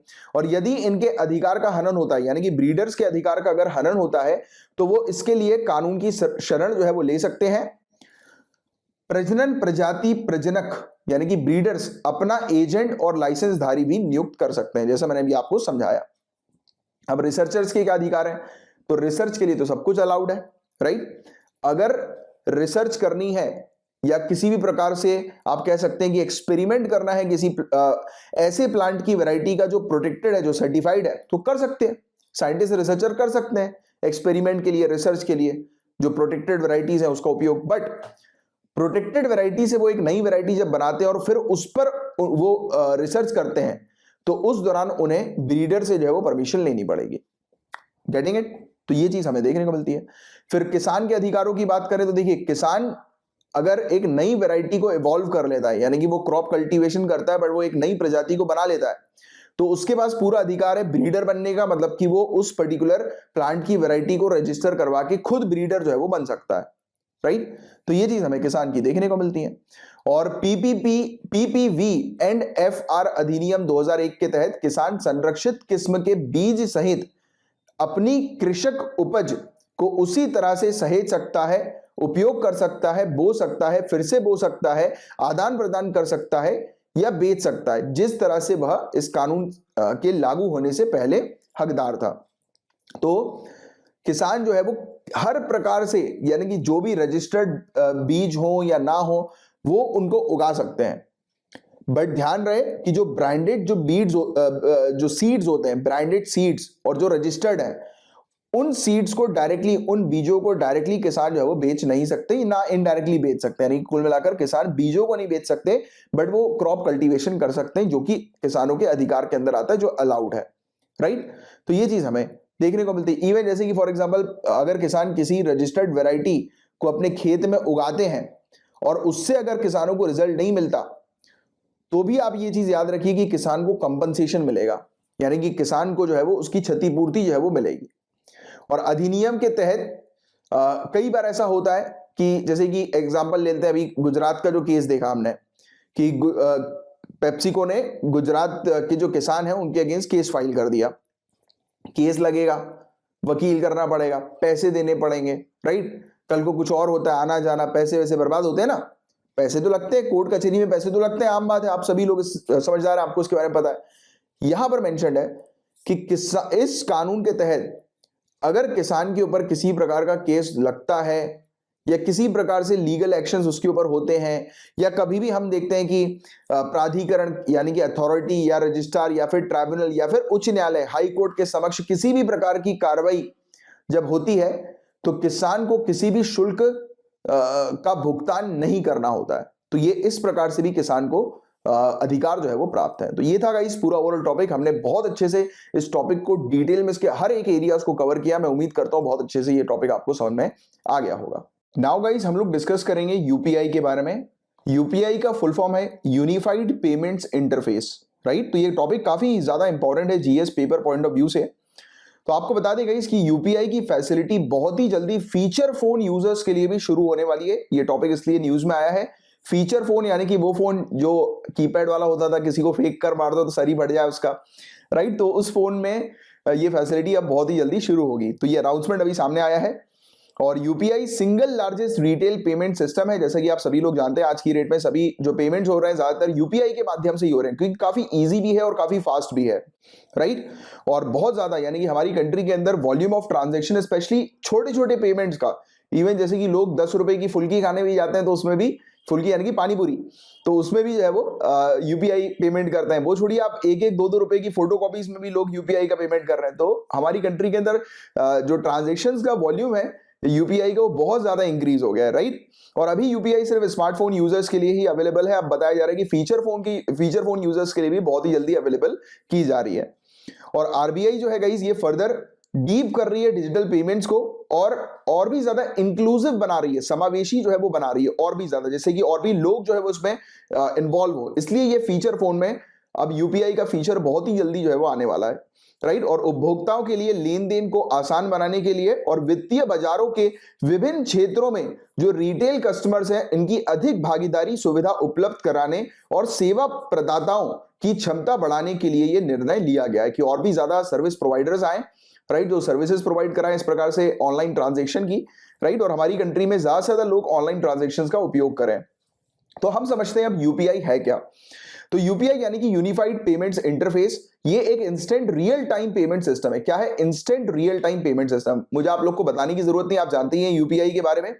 और इसमें हम लोग को देखने को मिलता है कि रियल टाइम बेसिस पर पैसों का ट्रांसफर हो जाता है, तुरंत जो है आप एक क्लिक करते हैं और पैसे जो है वो ट्रांसफर हो जाते हैं। और आप इवन मल्टीपल बैंक अकाउंट से भी पैसे ट्रांसफर कर सकते हैं आप, यानी कि वहां पर जब आपने यूज किया होगा गूगल पे, फोन पे, तो उसमें एक ऑप्शन भी आता है कि आपको किस बैंक अकाउंट से पेमेंट जो है वो करनी है, राइट। तो ये चीज हम लोग को देखने को मिलती है। और आप बैंक अकाउंट से अपने पेमेंट भी कर देते हो और सामने वाले को आपके बैंक अकाउंट की इंफॉर्मेशन भी नहीं पता लगती है।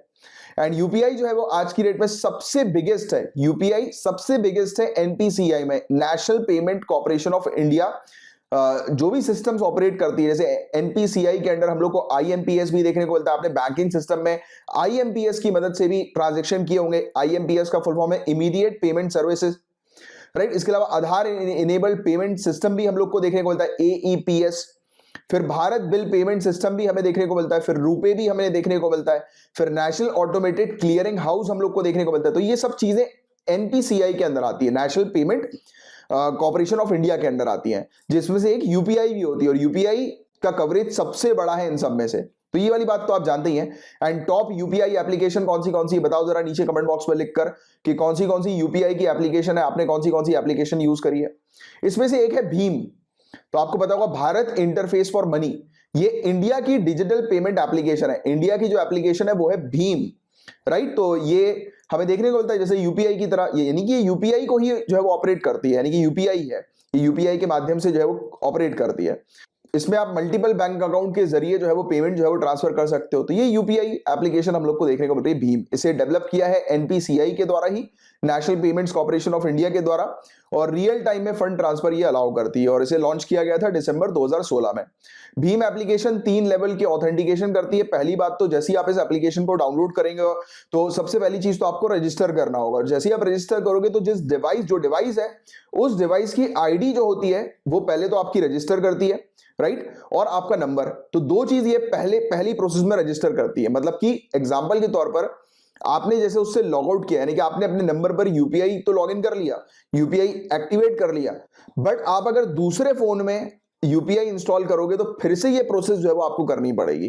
कैसी प्रोसेस? सबसे पहले वो जिस फोन से आप ट्रांजैक्शन करोगे उस फोन की आईडी ये रिकॉर्ड कर लेगी, राइट? तो ये ऑथेंटिकेशन पर्पस के लिए, राइट, कि जिससे कि कोई गलत उपयोग इसका ना कर सके। बट आप जानती हैं गाइस कि हमारी कंट्री के अंदर डिजिटल इलिटरेसी बहुत ज्यादा है, राइट? लोगों को मान लिया हमने कि देखो, डिजिटल इलिटरेसी का मतलब एग्जैक्टली ये नहीं होता कि सामने वाला व्यक्ति जो है उसको बिल्कुल भी डिजिटल चलाना नहीं आ रहा है, उसको आ रहा है चलाना, वो व्हाट्सएप चला लेते हैं, वो फेसबुक चला लेते हैं, वो ऑनलाइन ट्रांजैक्शन भी कर लेते हैं, but they don't have awareness regarding कि किस प्रकार के फ्रॉड हो रहा है, रिगार्डिंग कि कैसे उन्हें बचना है, राइट? तो इस प्रकार की चीजें जो है वो उनको नहीं है कि मतलब जैसे हो रहा है ना आज की डेट में, कितने सारे फ्रॉड्स हम लोग को देखने को मिल रहे हैं यार, राइट? तो उससे बचना कैसे? तो इस टाइप की अवेयरनेस भी क्रिएट करना बहुत ज्यादा जरूरी है। ये आप अपने मेंस के आंसर में यूज करेंगे। सेकेंडली, जैसे पहली चीज हमने देख ली कि एप्लीकेशन जो है भीम एप्लीकेशन, ये डिवाइस की आईडी और डिवाइस का नंबर जो है वो बाइंड कर देती है, राइट? दूसरी चीज हमें देखने को मिलता है कि यूजर को अपने बैंक अकाउंट को सिंक करने की ये परमिशन मांगती है। जैसे यानी जब भी पेमेंट होता है तो पेमेंट करने से पहले एक परमिशन मांगती है, बोलती है कि आपको किस बैंक अकाउंट से जो वो पेमेंट करना है, राइट, ट्रांजैक्शन कंडक्ट करने के लिए। थर्ड, हमें देखने को मिलता है कि यूजर जो है वो सेटअप करते हैं एप्लीकेशन को, तो उस समय उनको पिन बनाना रहता है। मेरे ख्याल से 6 डिजिट का पिन है ना, 6 डिजिट का पिन हम लोग को देखने को मिलता है कि बनाना होता है।